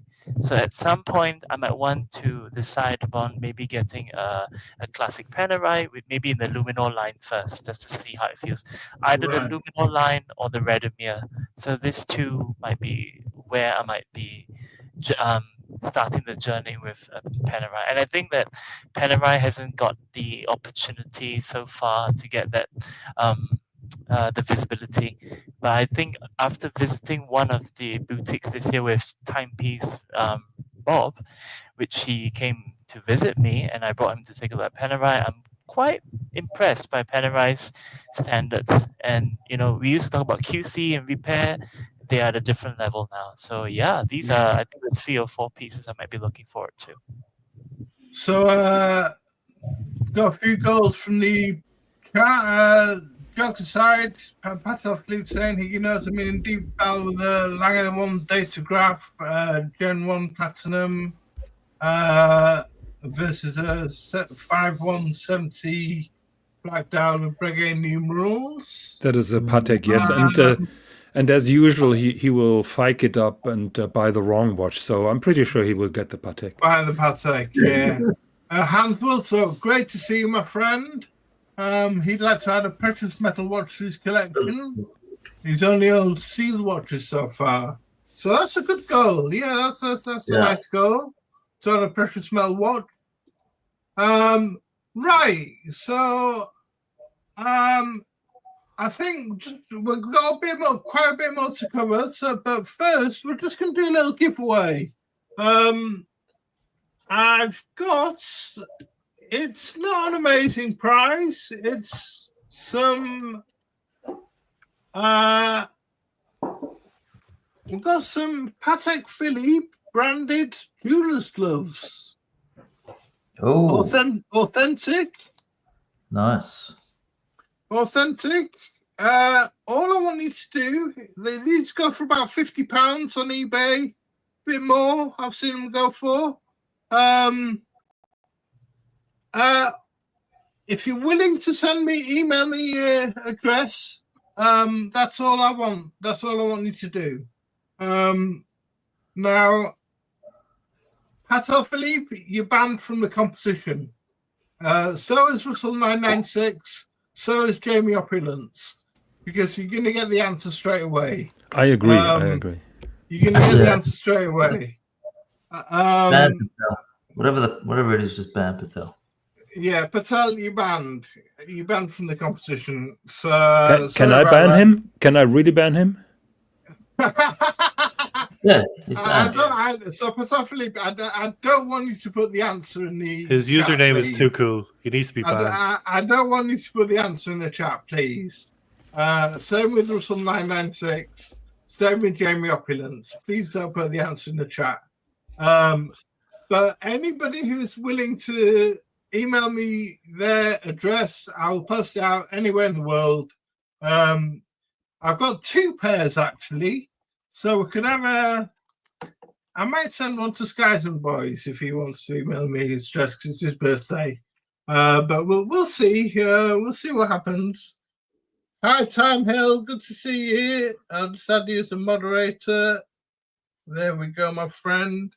So all you have to do is tell us the date that Patek Philippe was founded. I want you to put a hashtag and then the date. So hashtag and then the date that Patek Philippe was first founded. The actual date, Tom, or the year? The actual date, the year. The year. The year. So in numbers. So hashtag and then the number. And then we'll get a winner. So is that in the chat? So is it like first in with the year gets First it? First in with the year. Okay. Or first and second. Oh. Yeah. We have oh, Scratchy! Good one, my friend. Scratchy. We've got Scratchy's the winner. Congrats. Well done, Scratchy. Oh, mate. Nice job, Scratchy. Nice one. So, Scratchy, if you just Scratchy. email me at... I'll just put my email in the...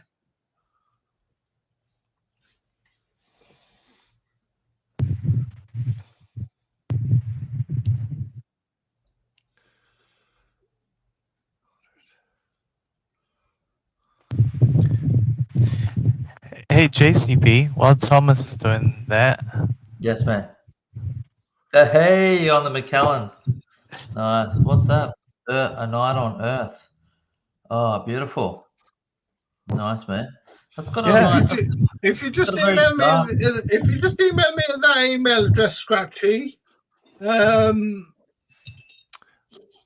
I'd love to join you for a drink, but come on, Ben. Fortunately, it's 1:10 here, and I'm going to see Wicked with the kids at 4:30.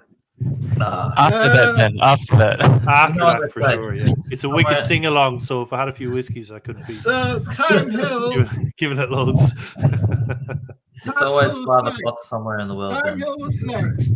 Skies and Boys, do you want the birthday present? Do you want me to send you as a birthday present? Do you want me to send you some as a birthday present? If not, I'll give them to Time Hill.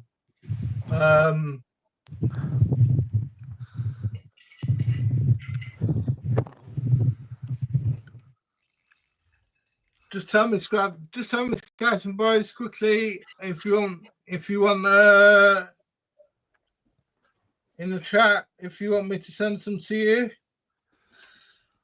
I think that's a yes, Thomas. You just put congrats, Scratchy.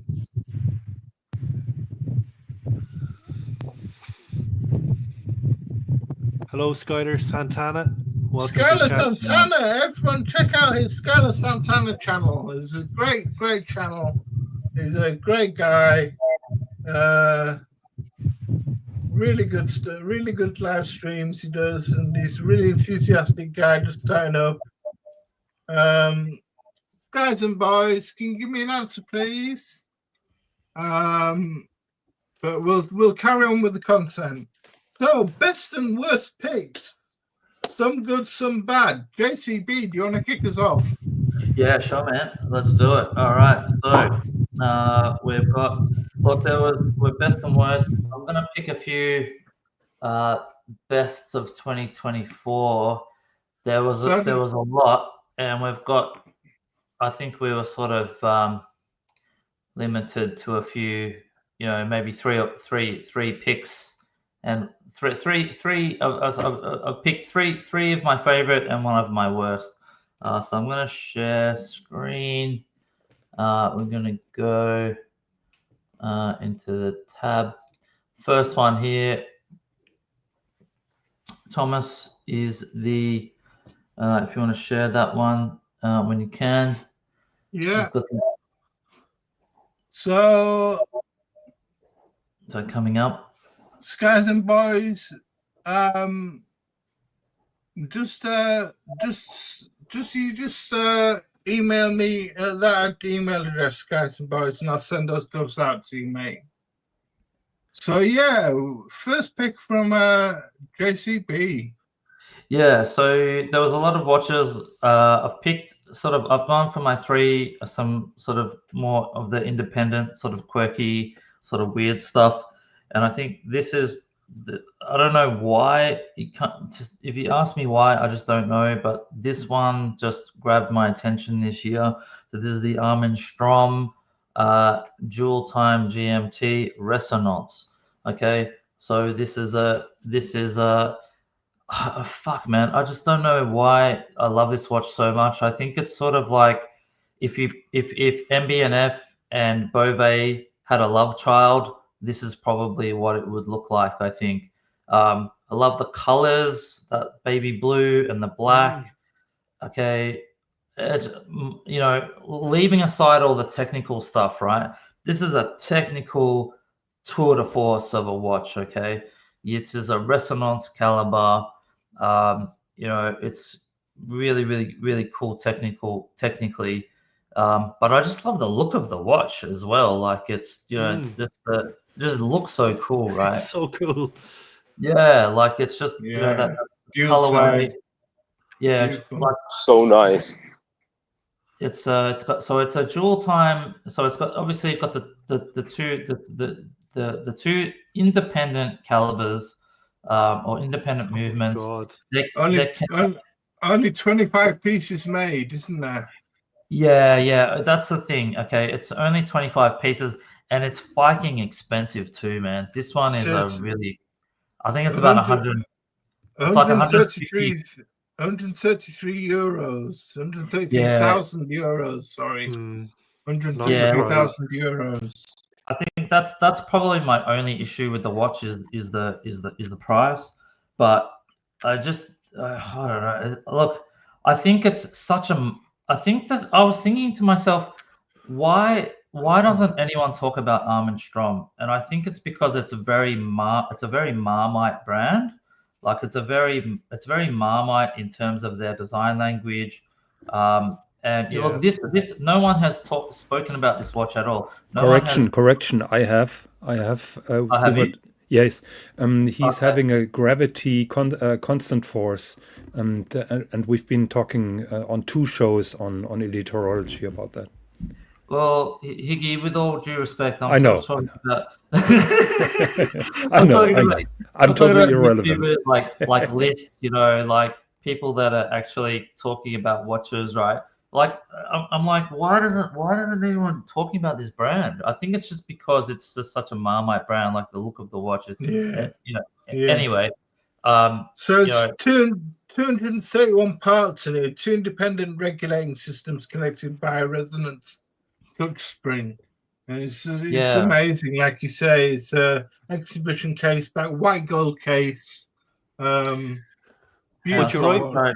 I agree with you, JCB, with regards to that watch. All the technical stuff aside, aesthetically, you're right. Like the color, you want it to be aesthetically beautiful as well.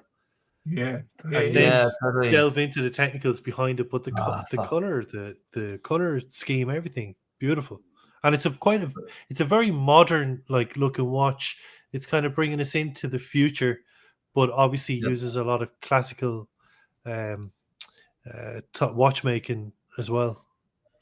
So sorry, Thomas. If you can share now. Sorry, I'm fucking around in the background here. I'm trying to. Hopefully, you can see that now. I've got a video. What's really cool, like the pictures don't pick it up, but here. What is going on there with those two wheels at 12 o'clock? Are they balance springs or? Oh, they are balance springs. You know, are they? So no, those are the two balance wheels. Those are the two balance wheels, and those are synchronized. Yeah, the two you balance can see here in the middle. There's that spring. Look at that spring in the middle, moving up and down, right? So this is the original one that it's based on. Blah blah blah. And let me just skip forward a bit. Okay, so you've got two independent balance wheels, and in the middle there's this spring there, which connects them. Oh, for fuck's sake! Fucking hell, ads. Seriously, sorry guys. Connected in the middle is this. They call it a spring clutch, and that is what brings the resonance. That's what gives this watch so much robustness in a resonance movement. So it's actually technically it's super cool watch.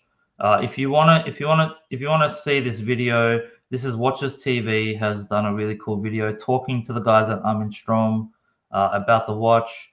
Really cool watch. So that's that one. That spring in the middle is almost like replacing the pallet fork mechanism in a traditional watch. I wonder, is that the case? I don't know. What it does is, Ben, it connects the two movements, and it gives them it gives the resonance movement a lot of shock resistance and robustness in terms of keeping the watch not susceptible to shock and all that sort of stuff. So it's something like that. Yeah. I'm not gonna like pretend to know all of the ins and outs of the mechanics of the watch, but it's a super cool watch. I'll move on quickly. The next one, hopefully you can see that one there. This is the later triple, a 3x certified observatory chronometer. Yeah. GPHG winner. Yeah. GPH winner for the chronometry prize. Just a stunning timepiece. This is not normally what I would go for in terms of just a three-hander watch. But when I looked at this watch, I thought this is about as a complete a watch as you can get in terms of you know the dial, the backside, the movement, everything about this watch is so well thought through and executed. Just a really beautiful watch. Beautiful. It's got a silver dial. There's only 8 pieces made. This one costs 146,000 francs. It's only got a 904L steel case, but as we saw, it hadn't got a beautiful exhibition case back. 210 parts, 2 remontoirs, 2 gear trains. Just a mind blower. Brilliant watchmaking by Bernard Lederer. So this watch is it's all about the. I mean, look, that's what I was saying. Like, okay, it's all about the movement. This watch, but it's been executed so well, as you said, Thomas, with the dial. My only issue is the case. We'll get to that in a minute. But this watch here, you know, for a mechanical movement, I love this fact here on seconds average deviation per day, 0.18 seconds, which is just phenomenal. What you have here is two escapements and you've got twin remontoires, which is sort of underneath this, underneath the balance wheel that you can kind of see here, which is giving it, you know, power. It's releasing power every 5 seconds, which is giving that, you know, really good, what's it called? It releases the power. Constant force. Yeah, constant force, exactly, Thomas. Thank you. Yeah. So really cool piece. And then I saw, I was like, oh yeah, the watch is really cool. I saw this video on Instagram. Check it out. You can't, from the pictures, it doesn't show you, but look at this when they flip it over on the backside. Check that out, man. Look at the movement. Whoa. Good. That is so cool. amazing. So three-dimensional. Look at the sapphire, how it goes fully across the back. Amazing. It's just so cool. That's when I saw this video, such a short video, I thought, yeah, this watch is sick. Like, look at that, how the sapphire just goes all the way across the back. That's what I mean. Like, complete. It's just a complete watch. Like, it's just, he just designed this watch, and it's just such a complete watch. My only issue with the watch is the case material. It's stainless steel, and we're talking about like 150,000 Swiss franc watch. For that sort of money, I would have expected, you know, some sort of precious metal like white gold or platinum, probably platinum. The fact that it's stainless steel, that's my only point that I'll take off for the watch. Otherwise, absolutely stunning piece. Can I add three things? Sorry, We had Bernhard Lederer on our show for almost 3 hours. I linked it in the comments. First of all, the case material, he does all his watches in other case materials, and this is based on his normal CIC. So I'm pretty sure at a later point of time he will do it in white gold and platinum.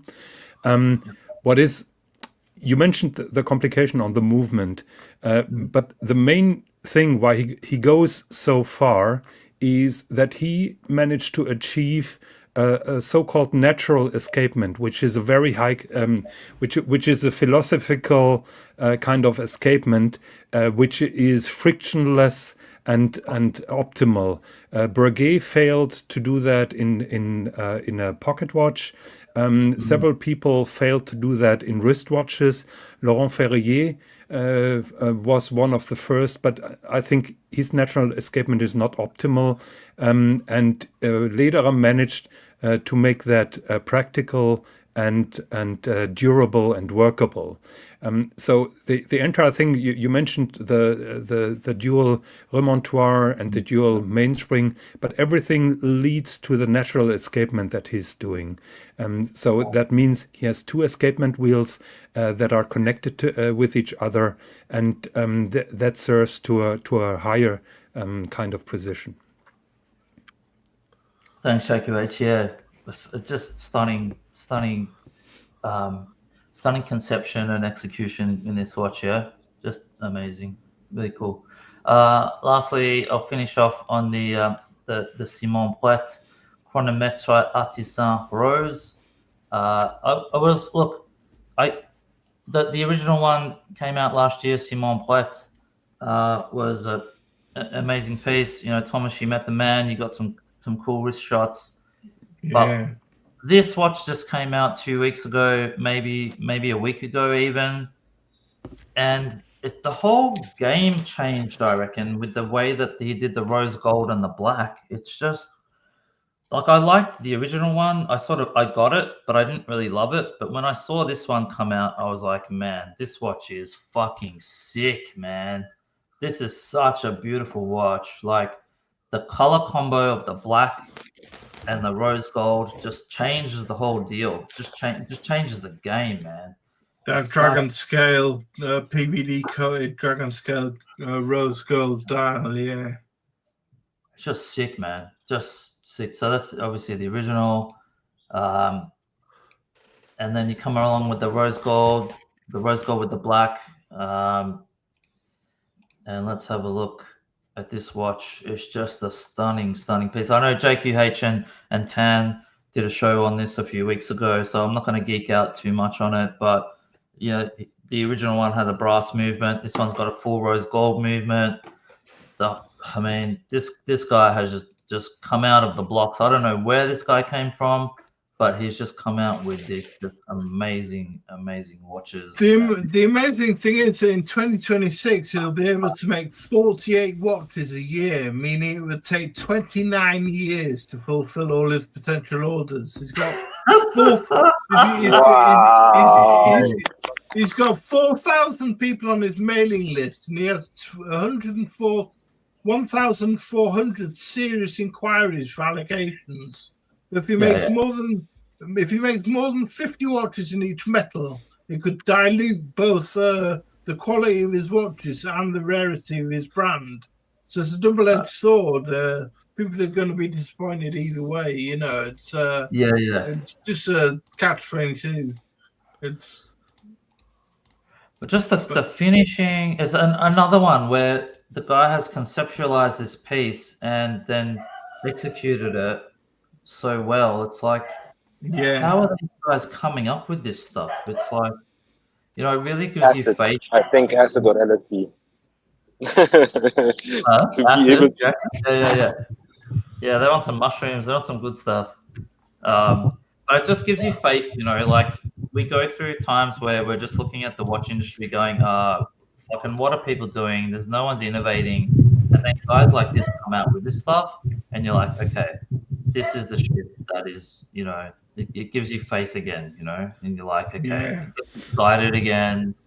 And it's like, you know, it's really cool. Yeah. So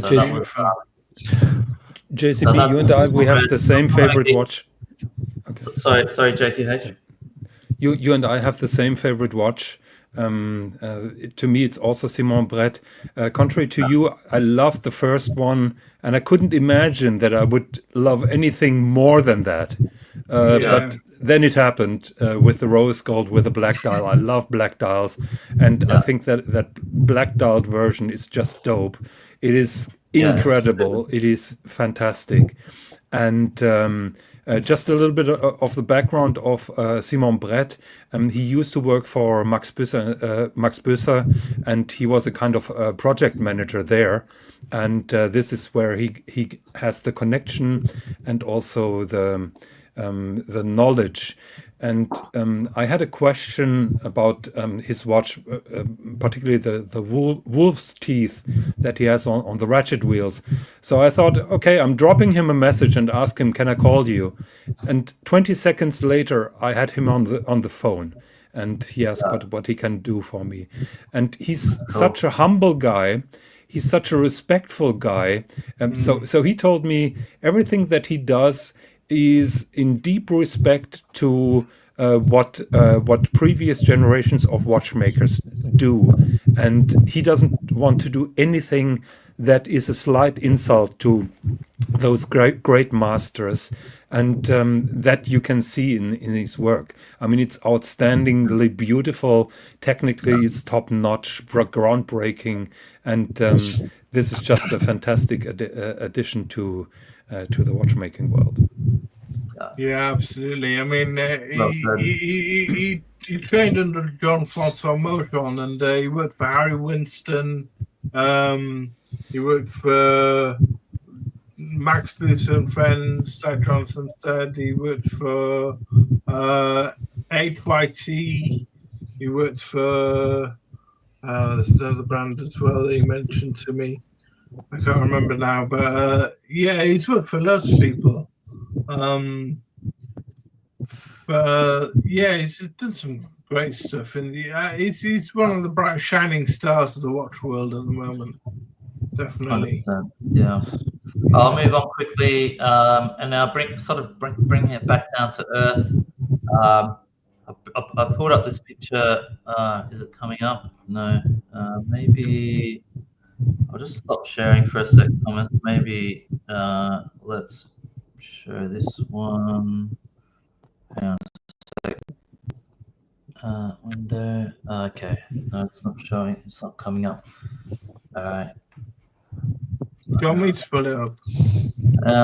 Let's just say that. Will that come up? Can you say the two watches that are coming up now?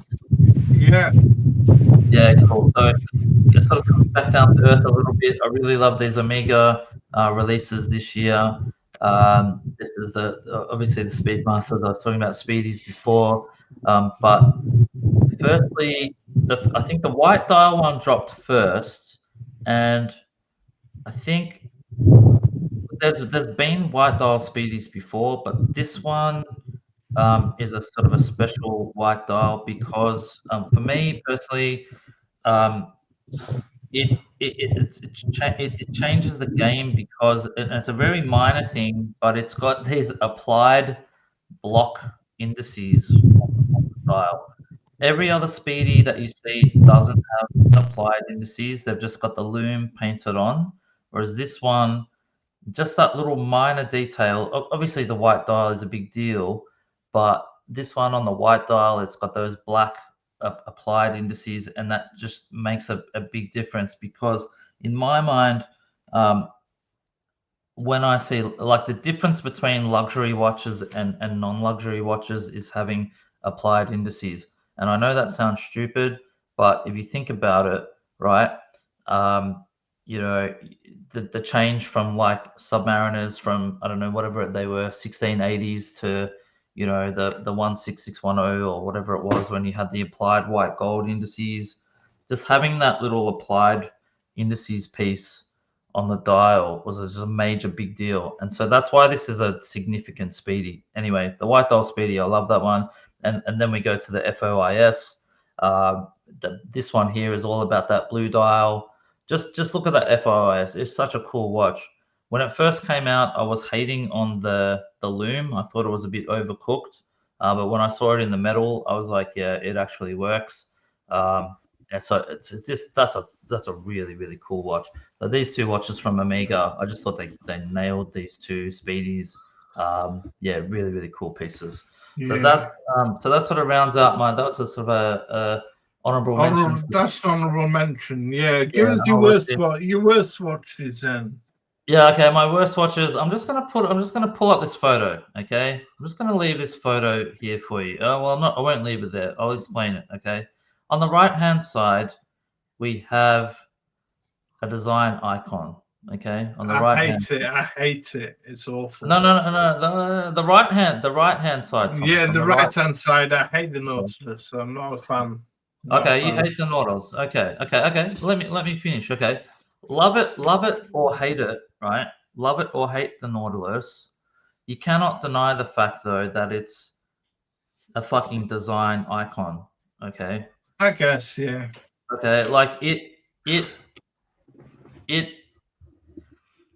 is when you look at the design of the watch and when you look into it and you research it, like Gerald Genta came up with the watch, I think it was 1976, 4 years after the Royal Oak.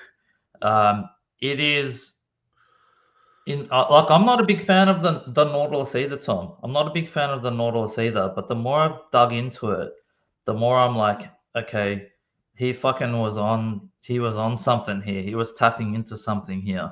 Like it's got this it's inspired from a nautical from a porthole design on a boat, right? But he's changed the design so it's an octagonal design. It's actually got 8 edges to that round dial, and then he's put it with an integrated bracelet. It's a design masterclass. No matter how much you love it or hate it, it just is objectively. It's a fucking design masterclass, right? And then you come across to and then Patek are like, okay, let's bring out a new watch. We could bring out anything that we fucking want to bring out, and they bring out the fucking Cubitus. They take that Genta design, one of the most beautiful designs ever, and then they just bastardize. They just fuck, right? They did the complete opposite. Patel's piping up. Let's go, Patel. He's piping up. It's not a design icon. Yeah, they did the complete opposite to knocking the corners off. Yeah. Let's go. Oh, okay. Now you take the Nautilus, and then you fucking what do? You square it up, and then you bring out. Yeah. It's like, Lazy. why did they do? They could have done anything. This is the greatest watch company in the world, and they've come out with this just boring, lazy, just fucking bullshit design. It's just like, oh, I just can't. My words just cannot. Very lazy, very lazy. What do you think to Patek Philippe's comment? He says the Nautilus wasn't a design icon in 1976. Yeah, like and it won't. Hold on, Jonathan. Just like the Cubitus isn't a design icon today. Do you think the Cubitus will be a design icon in the future? The fucking Nautilus has lasted the test of time since 1976. It's still here today. Like, have a look at those two watches just side by side. But do you think the Cubitus will stand the test of time? Do you think it'll be? Do you think people will look back on it in 50 years' time and say, and they'll be more popular in 50 years? What do you think, Jonathan? Do you think so? Well, nobody can predict the future, but I hope that we're not crazy enough to see the Cubitus as a design icon. I have only little hopes for the future, but I hope that won't happen, and I'm pretty sure it won't happen. It won't. There's no fucking way it will, Jonathan. Well, it's a big watch as well, isn't it? Like, diameter-wise, it's big. Yeah. It's not like your typical square Cartiers or Reversos that are thin across the bow. Right. You know, it's a massive bloody presence on the wrist. I remember when I saw that leaked square green dial for the first time at the Rolex forum, and I thought Patek can't be serious doing this kind of ugly thing, so this must be a joke, and it turned out to be real. That's what I thought. I thought it was a joke too, JQH. I was like, this just can't be real. And then it came out, I was like, what the fuck? No way. Design Atelier right. They could have hired him, and he would have given 100% of his effort in designing it. I mean, Design Atelier, the new Gerald Genta. Yeah, exactly. The 21st century. Yeah, I think Patek was just like, hold my beer. Let's see how much our customers will pay for something that took us 5 minutes to do on Photoshop. Exactly. Yes. Our simp clients will buy it anyhow. So why put any effort into it? That's exactly. Yeah. But yeah, I mean, anyway, I'll close. I don't know. Luxury, my man. Shit. Shit. Somebody mentioned the Patek 5170G earlier on. That's what Patek should be about, not the Cubitus.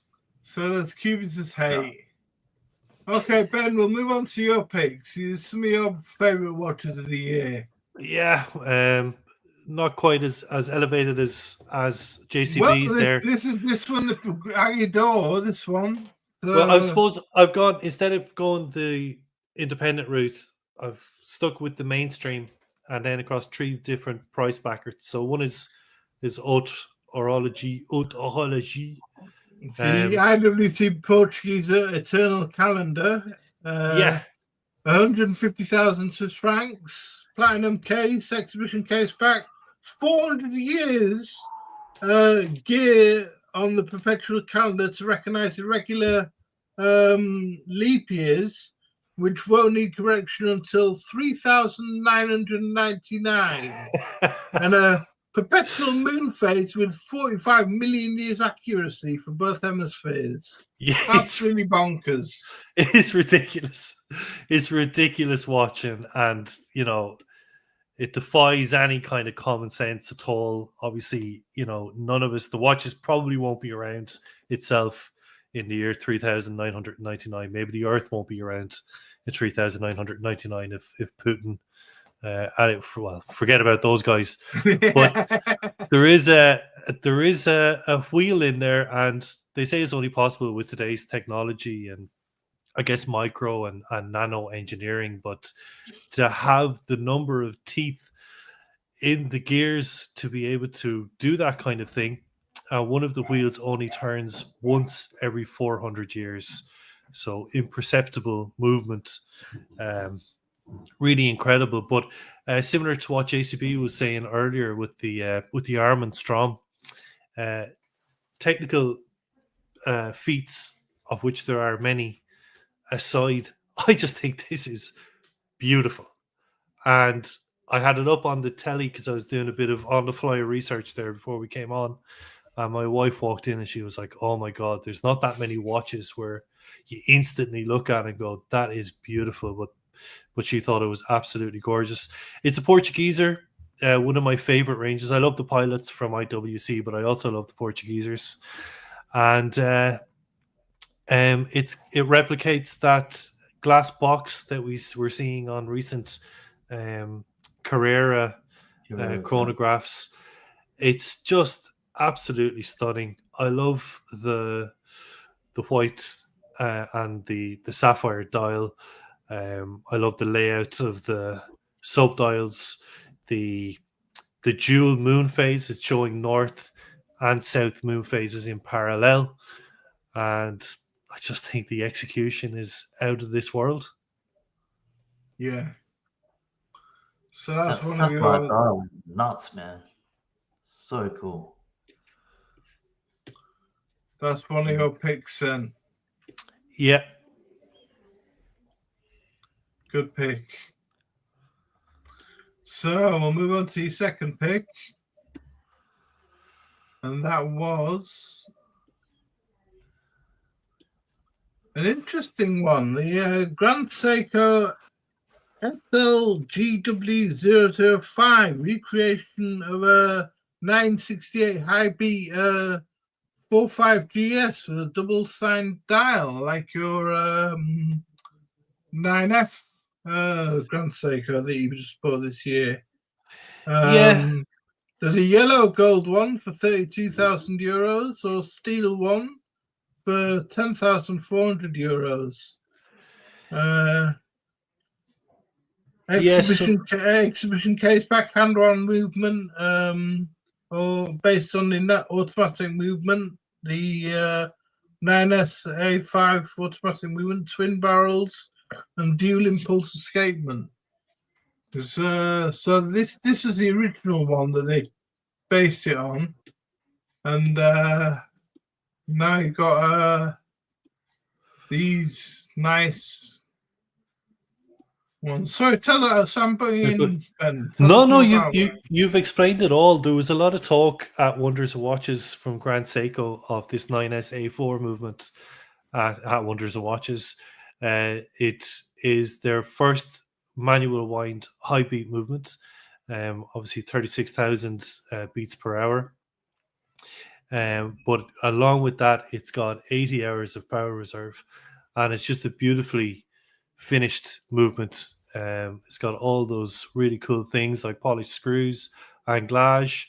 It has a beautiful winding, a tactile and clicking winding mechanism. But whereas what the watches that were introduced were these highly textured dials, I like something simple from Grand Seiko. I also love a nod to their heritage, which is these 44GS and 45GS cases, which are very much a unique Grand Seiko design philosophy. So when I was looking for something from them in terms of my favorite watches this year, I preferred the simplicity of the dial. I preferred the greater degree of nod and thought towards their heritage in this watch, together with their innovative movement. So this was an under the radar release from them in around October. Comes in a couple of different variations, 18-karat gold, a really simple, classy dress watch from Grand Seiko. Yeah, and it's got that double signed Seiko, Grand Seiko, and goes back to the double signed heritage as well. I mean, yeah. I assume they got rid of the double signature because there was confusion between where, I suppose, Seiko ended and Grand Seiko began.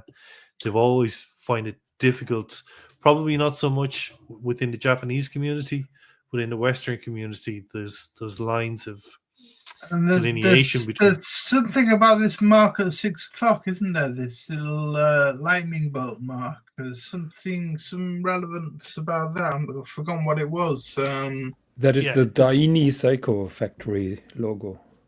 Right. Okay. Seiko has Right. two factories, Suva and Daini. Suva and Tiny, yes, yeah. Right.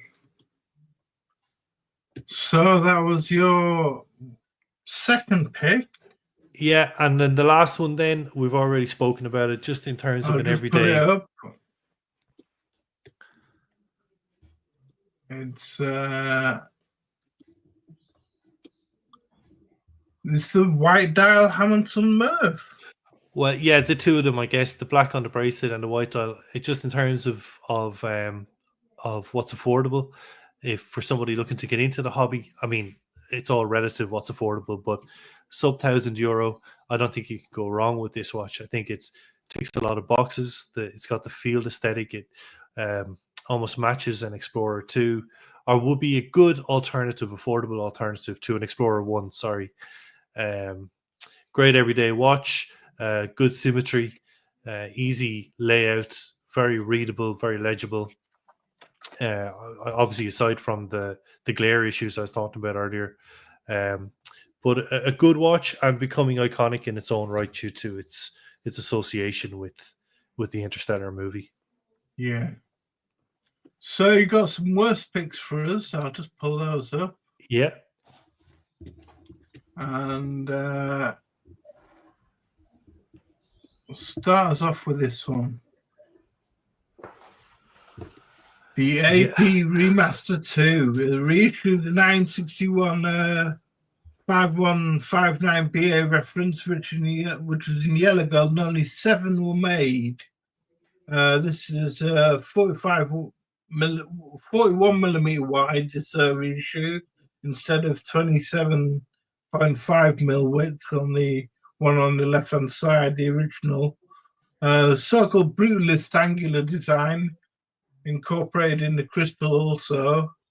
A blue Nui dial on the Royal Oak, same as on the Royal Oak Jumbo, and very thin sand gold hands, 18-karat gold sand gold hands. Same 7129 caliber, which is in the Royal Oak Jumbo, which is a round movement in a square watch, like the Cubitus. I love it. I really like this one. Yeah, I really like this one. But each to their own. Yeah, I guess it's a Marmite watch. I just don't like it, and it looks very, very big, especially when you compare it to how it was presented in the past. I don't mind it either, actually. The blue one's pretty cool. Yeah. Yeah. So you didn't like that? No, Flat, isn't it? It does nothing for me at all. It looks quite flat, actually, Thomas. Yeah, I guess I prefer it to a Royal Oak, to be honest with you. You prefer it? Yeah, we see that's like I don't mind the Royal Oak, but when AP have become a brand that's like synonymous with the Royal Oak, and then this is their alternative. So your next one is going to be controversial with JCB because it is the first Omega in space. You didn't like this one? No. Well, look, I haven't held it in hand, so and I believe JCB has, so obviously that has to be taken into consideration. It looked to me like JCB has alluded to it earlier. They overdid it on the faux patina on the indices, and then it massively jars with me with the white chronograph hand and the white hands on the subdials. Then you've got a steel hand at the 9 o'clock subdial. The whole thing looks like a mishmash. Plus, I have an objection to the overall philosophy with Omega and the Speedmaster. The amount, just the sheer volume of Speedmasters that come out, it's very confusing. But there was a first Omega in space. It got discontinued I think in 2020. Now they've come out with this one. I don't know. It doesn't do anything for me. Yeah. Fair enough. I mean, JCB loves it, and you hate it. Yeah, that's cool. I mean, it just sums up like everything about the watch hobby. You know, like there's no two collections in the world that are the same because we all love different stuff. And Absolutely. that's cool to have different opinions on stuff. I think your Breitling chronograph and your Zenith one are both superior watches to this. Yeah. Yeah, probably. It's just sort of in the context of what came out this year. I think this one, with that blue dial and the fact that it's got the flat link bracelet, yeah, just and seeing in the metal, it all just sort of came together. I was like, okay, yeah, it's sort of the applied logo and all that stuff. And yeah, I like the flat link bracelet, but hey, you know. So your last one was one from your favorite brand, and the Seiko SPB 485, the dial reminiscent. They call it a dial reminiscent of the seaside. That's what they put on the. There's Gerald Jensen Nautilus influence there. Come on. Yeah, what are they doing here? Like basically a wave dial. It's a wave dial. Do you remember that watch that Moser did, where it was like a whole big mishmash of all the greatest Swiss designs? Yeah, there was a Pepsi in there. Oh, there was a wave dial. I think it had a Panerai crown. Yeah, Seiko have tried to replicate that. They used. This is just So this is £1,000. This one, English, 1,000 Great British pounds are asking for this. Look at the indices. They're lifted straight from a Daytona. The hands are actually coming from a Tag Air Aqua Racer. I don't know how many sizes. It probably looks more than octagonal. The dial's coming from an Omega Seamaster Professional, isn't it?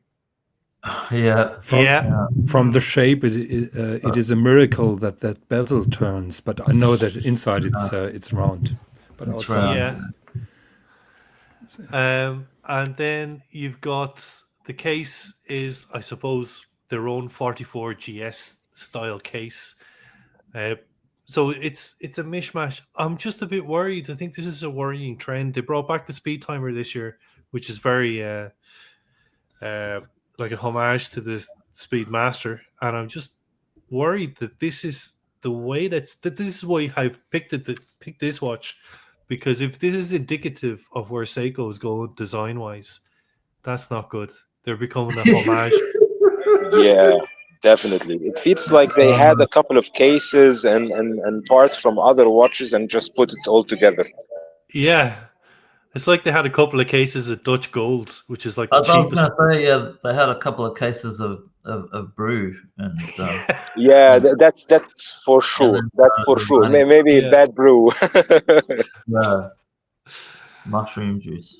We have stuff here. You get 6 cans for €5. It's called Dutch Gold. I think the design. We call it Dutch Mold. I think the design crew at Seiko were on the Dutch Mold when they came up with that one. So moving on to Abdul, your favourite watches. Is he Burner on Mirage, Sienna? Is he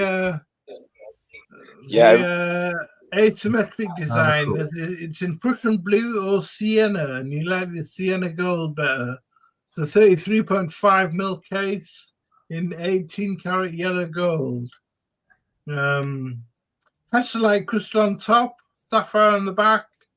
Satin brush dial with a sector dial layout and custom font design, small seconds.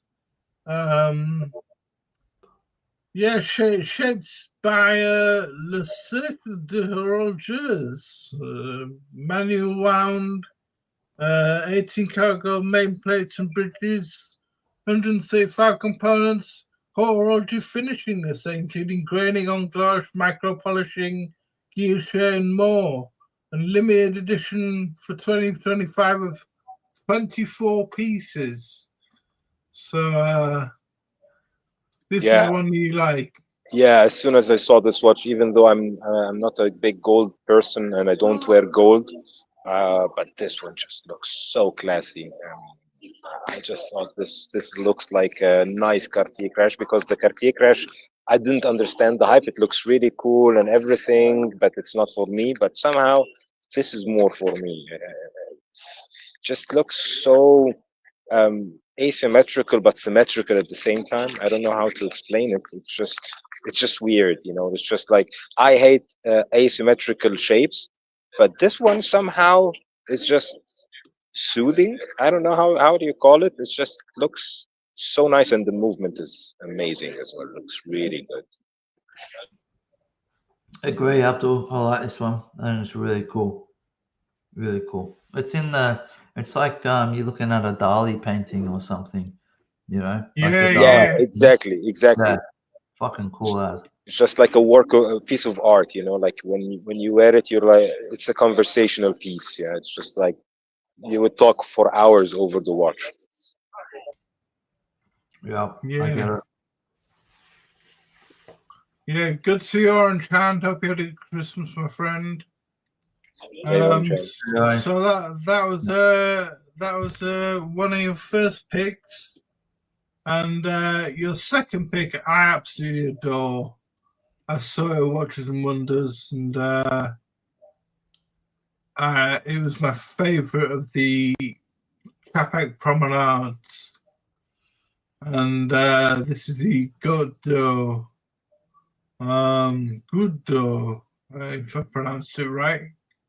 Absolutely gorgeous. It's like a limited to 100 pieces. It's like a pebble has been.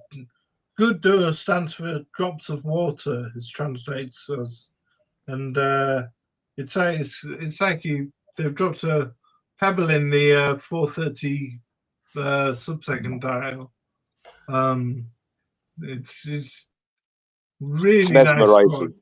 Like when I It is. saw it, I felt like I'm being hypnotized. You know, it's like, it's such a cool watch. Another one with the same concept of it's not symmetrical. I like symmetric watches, but somehow, because this pebble droplet effect is coming from the seconds, sub-second dial, it just looks so nice, looks so clean, so just, you know, like when I saw it, I felt like, wow, if I have this on my wrist, that's a piece of art again. Like the picks I had this year are just maybe more artistic than anything else, because just I chose what's pleasing for my eye, and this one is absolutely beautiful in my eyes. It's gorgeous. It was a GPHG nominee, and the movement is the SXH5, originally developed for the Patek Antarctique automatic. So it's a great movement. Yeah, absolutely love this watch. I made a short about it when I was in Watches and Wonders, and I think that's a great pick, Abdul. Thanks, yeah, Phil Shopek is getting up there with the best and brightest of the big independents, and really this one just is icing on the cake for me for them. So your last one was the Edge Motor Streamliner Small Seconds Blue Enamel 39mm. Uses a new HMC 500 automatic movement with a platinum micro rotor for the first time most have done.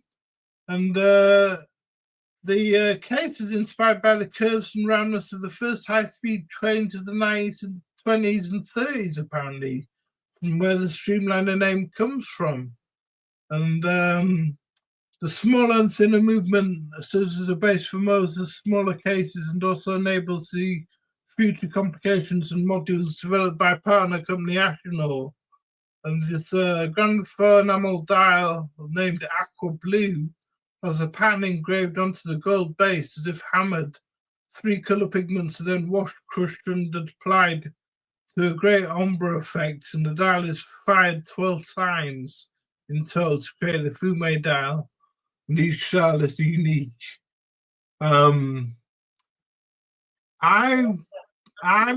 a bit funny about the Streamline. I'm just a big fan of the original chronograph one, but they're doing a lot with they did the green dragon one, didn't they? And then they've done this one.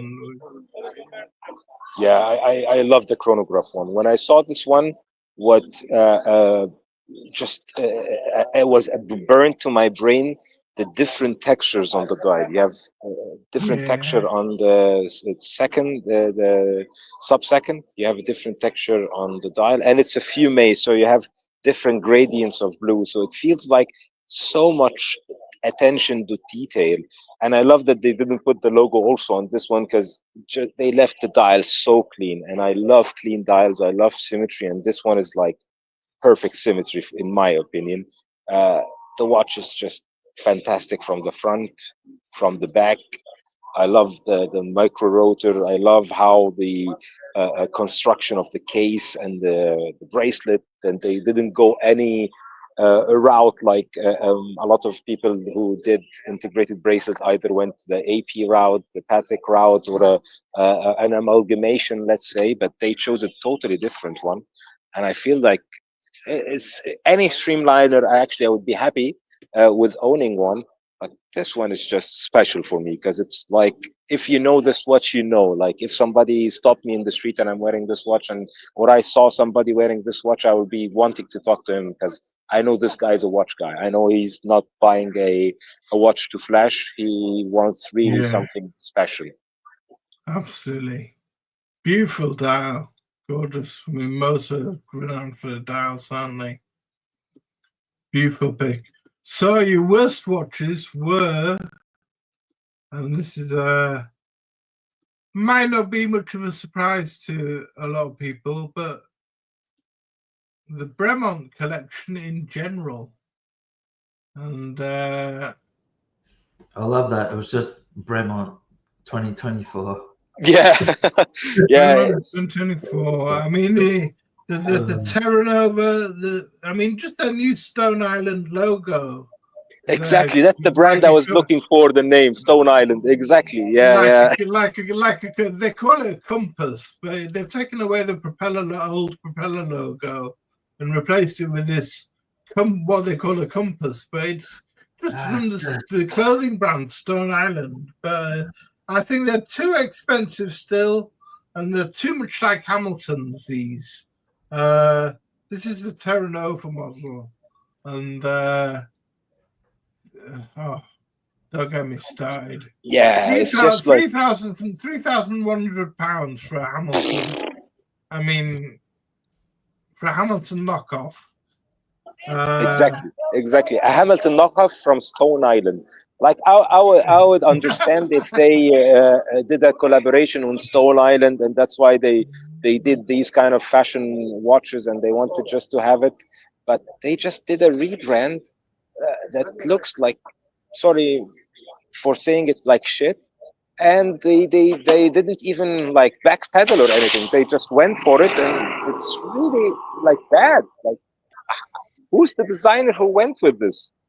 He should be fired immediately. It shouldn't be like, he killed the brand, in my opinion. Like, if anybody's buying Bremont, no disrespect, you're an idiot.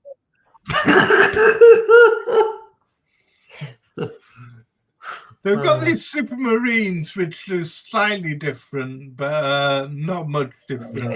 Exactly. Look how many designs. This looks like an AliExpress configurator.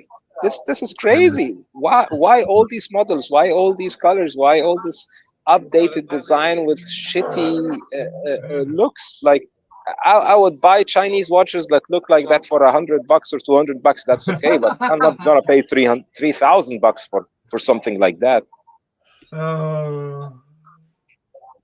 They really got me pissed off, I have to say. They really got me pissed off, because I thought they might go with the Nautic route or the Pilot's route or whatever, but they opted out going the fashion watch route with just humongous markup on the real value of the watches. And I think they should be bankrupt. I never said this about another watch company, but I don't think they should be in the business, to be honest. Bankrupt, right? Yeah. I'm so pissed off. that I don't wish them well, to be honest. And you're saying in the comments, Jonathan, that you like them for the townhouse experience.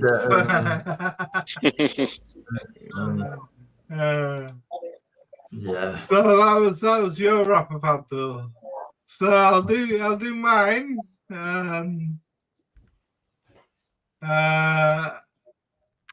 Now, one of my favorite watches from Watches and Wonders was the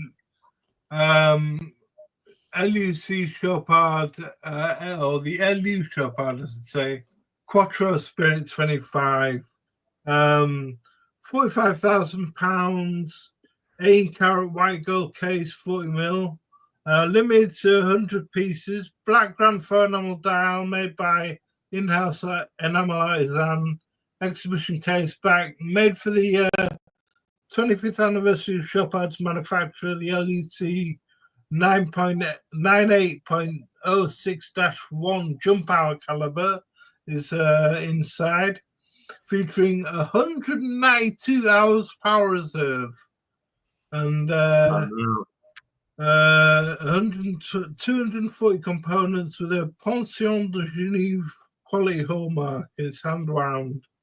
I absolutely love this. I really like it. Nice choice, man. That's beautiful, man.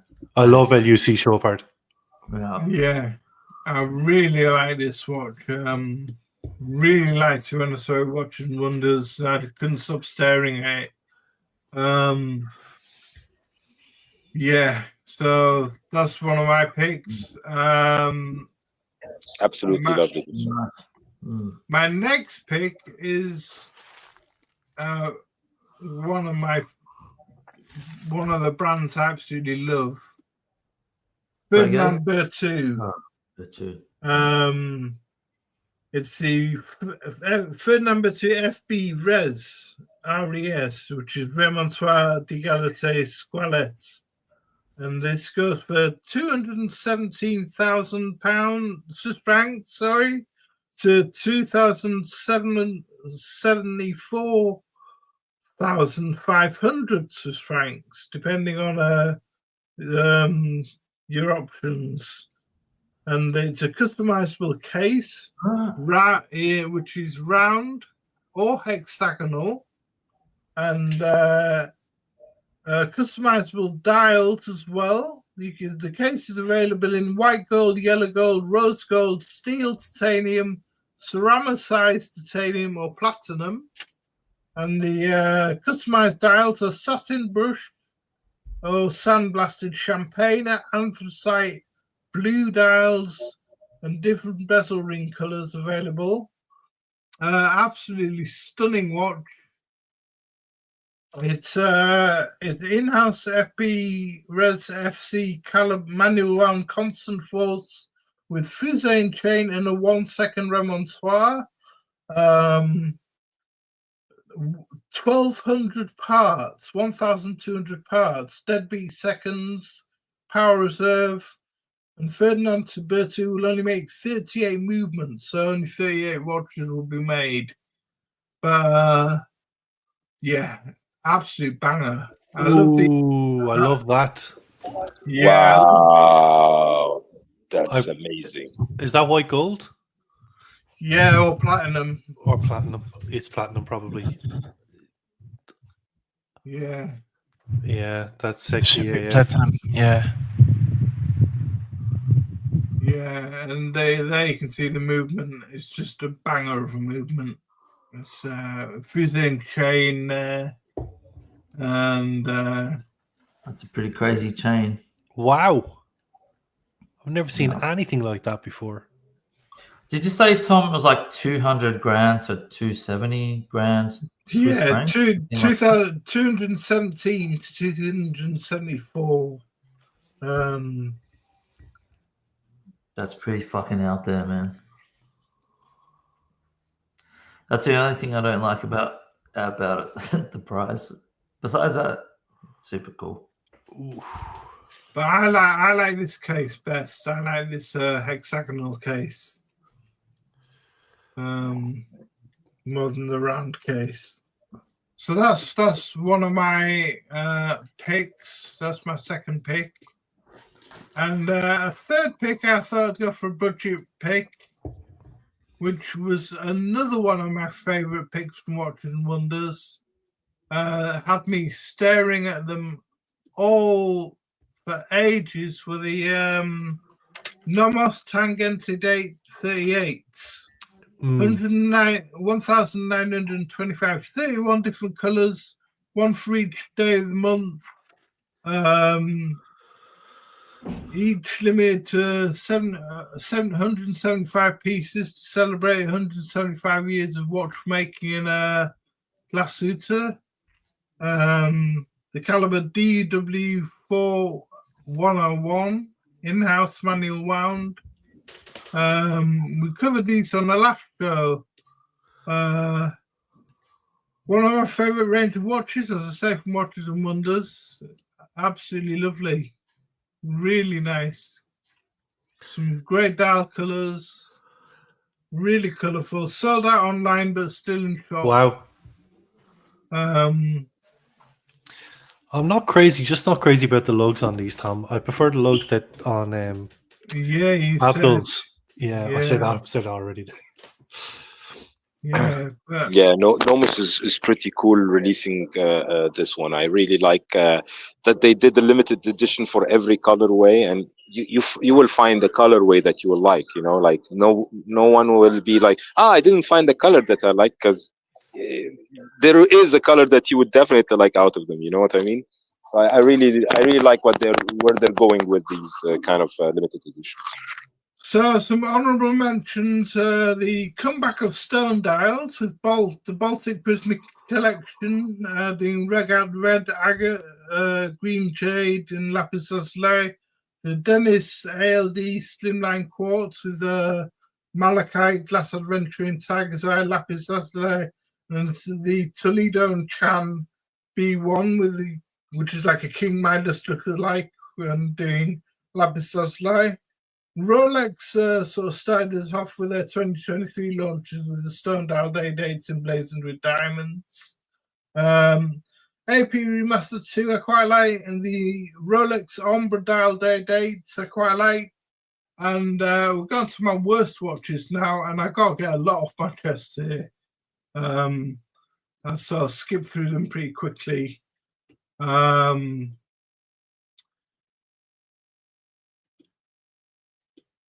Rainbow watches. This has got to end, this fad of rainbow watches. I don't know whether it's just for females or people are buying them. This Patek. Come on, I can see you wearing one of those, man. Say again? I can see you wearing one of those, man. Come on. This Patek Aquanaut Minute Peter, 2,600,000. It's just it's just no, it's just got to end. Another version of a rainbow watch is this Hublot MP15 Takeshi Murakami, Central Tourbillon for only watch. Just a mess. It's got another. just a mess. You really hate these, don't you? It's 444 rainbow-colored gemstones. Another one rainbow-colored.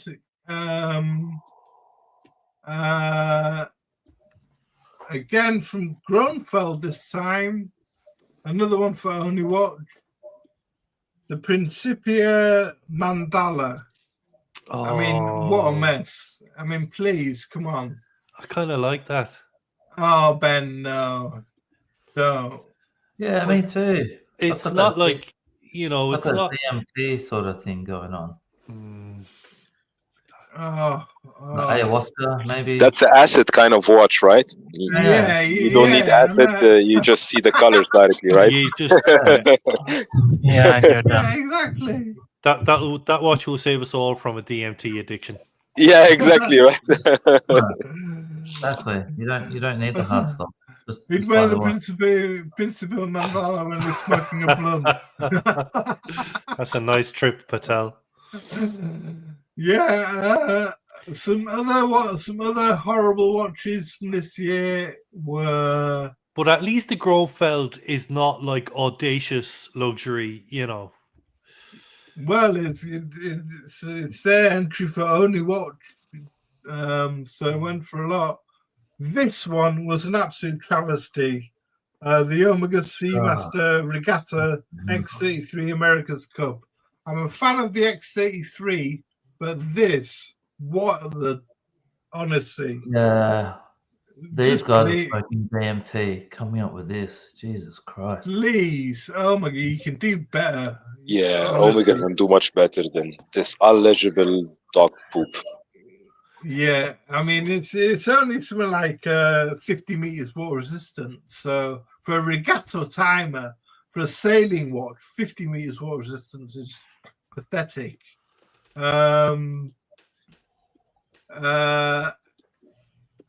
Just a couple more that I can't get off my chest.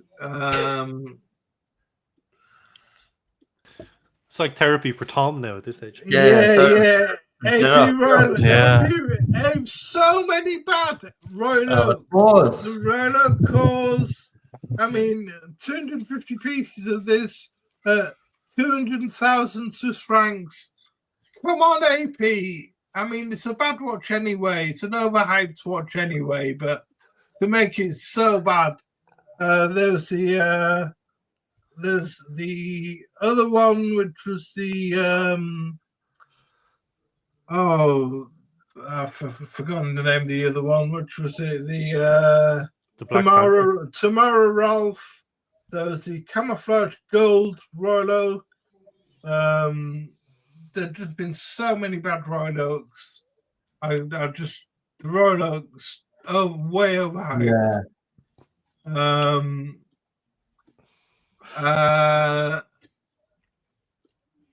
It's like there was a few good Royal Oaks that came out this year, though, but the Credo locomotive. The Credo locomotive again, a Royal Oak part spin watch. This again a Royal Oak bezel with a sort of handed on bracelet. Really? Yeah, that's a Credo.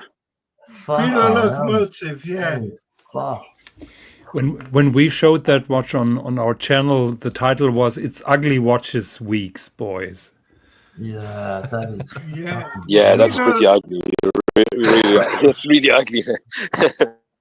Credo locomotive, another one.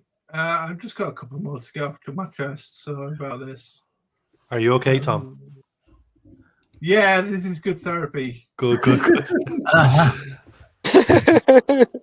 The MBNF Map 1 Time to Love, done in collaboration with artist John Charles de Castelbach.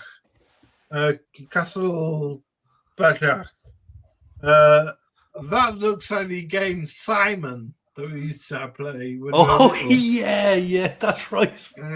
Yeah, it's perfect. It's horrible. I've got a Mad One. I bought a Mad One this year, and I love it. But this just looks like awful. It's terrible. That's a terrible Mad One. Yeah, I just couldn't bring myself to buy one of those. They must still have them in stock. You see them on eBay going for half the price soon. I think there's one more, which is down to Jonathan told me about this. Genius Watches, homage collection, the Fifth Avenue. Now, this is selling for £2,400. Oh my God! What? It's half a Nautilus and half a Royal Oak. Better than Cupidus. It's an homage. Half a Nautilus and half a Royal Oak. When it says homage collection, does it mean the entire collection is in the one watch? No, most probably. Well, this isn't strictly 2024 because I think it came out 2 years ago, but I think the style color is from this year. So this is what I'm saying for this year, and this is just It's kind of funny though. It's so blatant. The fact that someone would spend that amount of money on a watch. And I got some honourable mentions to get off my chest as well. The Patek denim style straps, the World Time and the Nautilus. I don't know what they're thinking there. It's got a nice Alpine Eagle. Was really lazy and badly done. The Gold Deep Sea. Cubitus I've already mentioned. The Gold Black Bay 58. The Tudor Pink Chrono. Anything by Gerald Charles looks like a toilet seat. The gold blingy Daytonas, and I don't like Daytonas anyway. The Yema Alan Silverstein collaboration, and the Richard Mille RM6501 McLaren chronograph. So there, we can breathe now. Brilliant comment there. A couple of brilliant comments there in the. Yeah, good that you took it off your chest, Tom, because that one would have also took me on a Bremont outburst, let's say. Well, we got some good comments. Yeah, Orange Hand, they call the brand genius, brilliant. And Patek Philippe, all the overseas fans are reeling for no honourable mention. If it had just stuck a Vatican style logo on it now, it would have satisfied the overseas fans. Jonathan, did you have any favourites or worst ones? Yeah, favorites and the ugly and the dirty. So I have my gun already loaded. The good, the bad, the ugly. So, Thomas, can you pull up what I have on screen? Yeah, thank you. So, my favorite, or one of my favorites, is also the Simon Brett. I think that it's just incredible, fantastic guy, fantastic watches. So, I just have to love this. Now, something else that I really love, I don't like two-tone watches. And but this is one of my favorite releases of the year. Naoya Hida, always a soft spot for me. I think it's almost a perfect design. The dial has those deeply engraved numerals with the lacquer. I love how they integrated now the moon face. Moon face previously was gold plated. Now it is lapis lazuli with that smiling happy moon. I think that's just an outstandingly beautiful watch. Now, but it gets better. Something that I couldn't imagine that I would love is here the solid gold with that engraved case flank. Look how deep that is done. How crazy that is on such a subdued watch. I totally love what he's doing.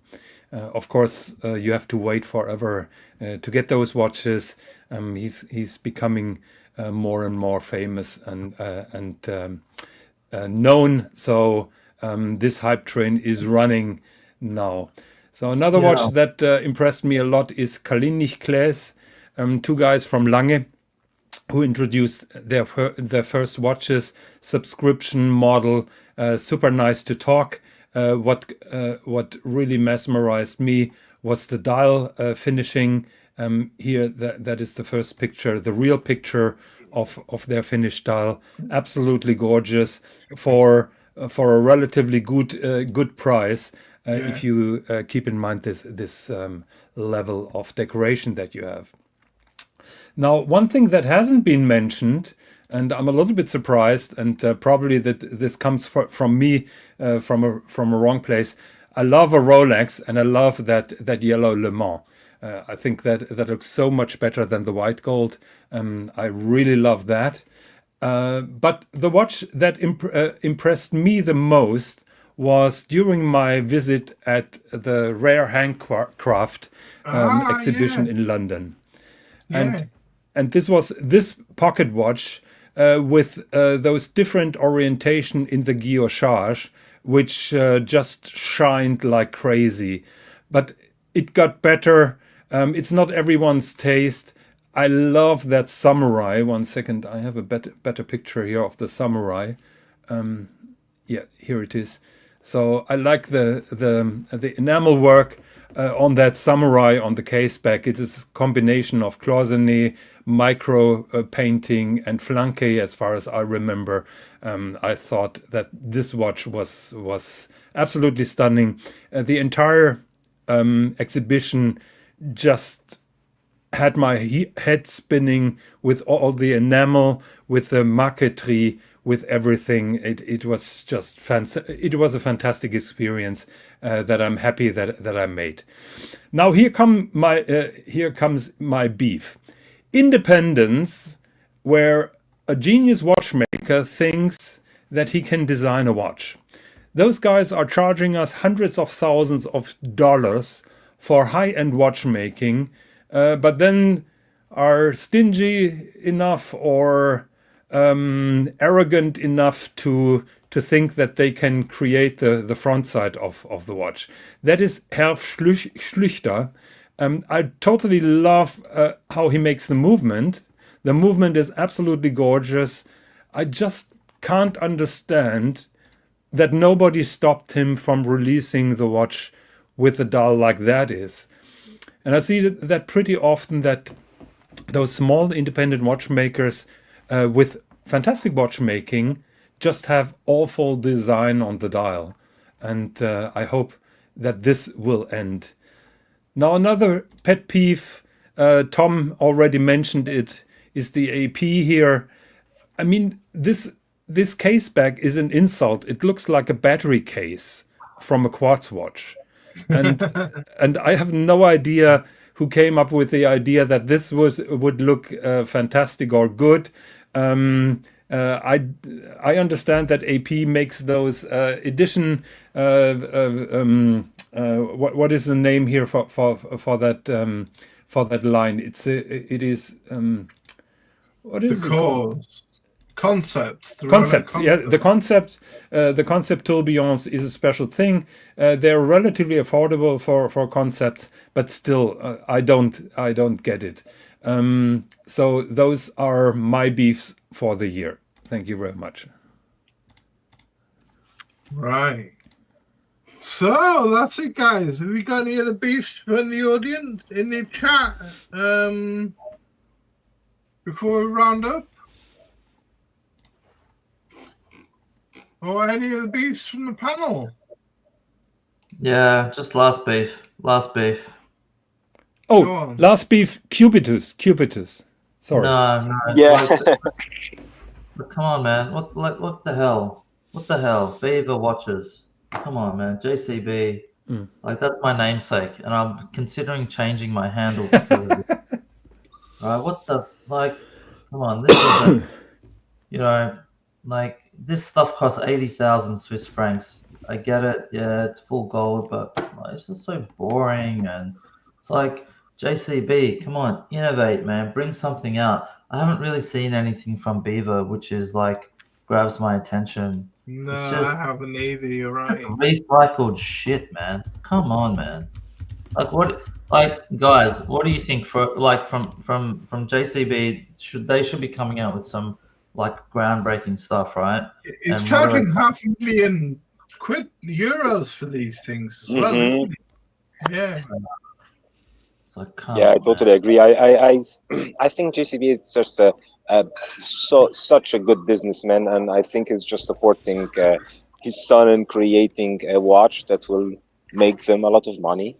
Because there is a lot of people that would buy anything regardless of how good or bad it is, just because they think it will appreciate in the future or whatever. But in my opinion, he missed a lot by not doing something spectacular, or going the other route, like going the Max Gruser Imad one route, like give a watch for the masses, affordable prices. Like Gronefeld just released their watch that sold out in a couple of minutes. he could do that. He could also make money that way. But I think it's just elevating the name to this. I don't want to call it any bad words or anything, because there is a lot of work done on the back and everything. But he missed the train on doing something amazing by releasing his brand name. Yeah, I agree. That's it.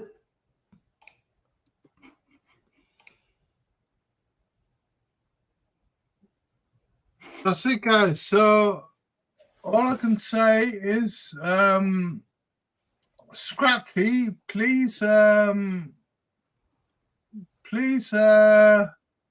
email me on the email there.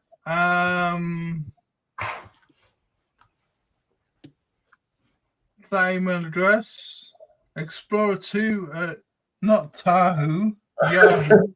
Hi. Yahoo.com, yahoo.com, not Tahu.com, yahoo.com. And I think it was Skies and Boys. If you can do the same, that'd be great. And I've just put up a link.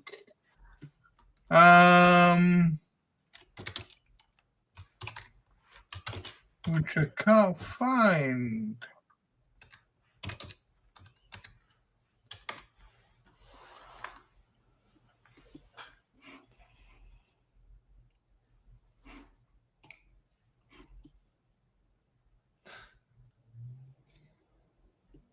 While you're doing that, Tom, I'll just give a shout out to the boys and everyone watching, and just say thank you to all the supporters and everyone who watches the channel and comes along to the chat every week, or every couple of weeks, not every week. So I don't, because it's the 29th today, we're probably not going to do a show for another couple of weeks. It'll be the next year, it'll be 2025 when we stream again. So happy new year to everyone, and have a good one, have a safe one, and all that good stuff. Absolutely. And, yeah, absolutely. Awesome. Always talking to you guys on the panel, and awesome to interact with everybody in the chat. I think the watch community, the streaming community has a couple of different, let's say, roads, and I like the road less taken, let's say. But yeah, always appreciate everybody in the chat, everybody on the panel, and all the conversations that we have are a lot of fun, and always looking forward every fortnight or so. The Rancher, moderator Rancher. Check out our friend ID Guy's latest video on the 20 plus favorite watches of the year. And it's a great little video. I'll just put that in the chat. And Happy New Year, everybody. Have a great 2025, and hope it's a lot better than 2024 was. And hope you get lots of watches, lots of nice watches on the agenda, on the horizon. And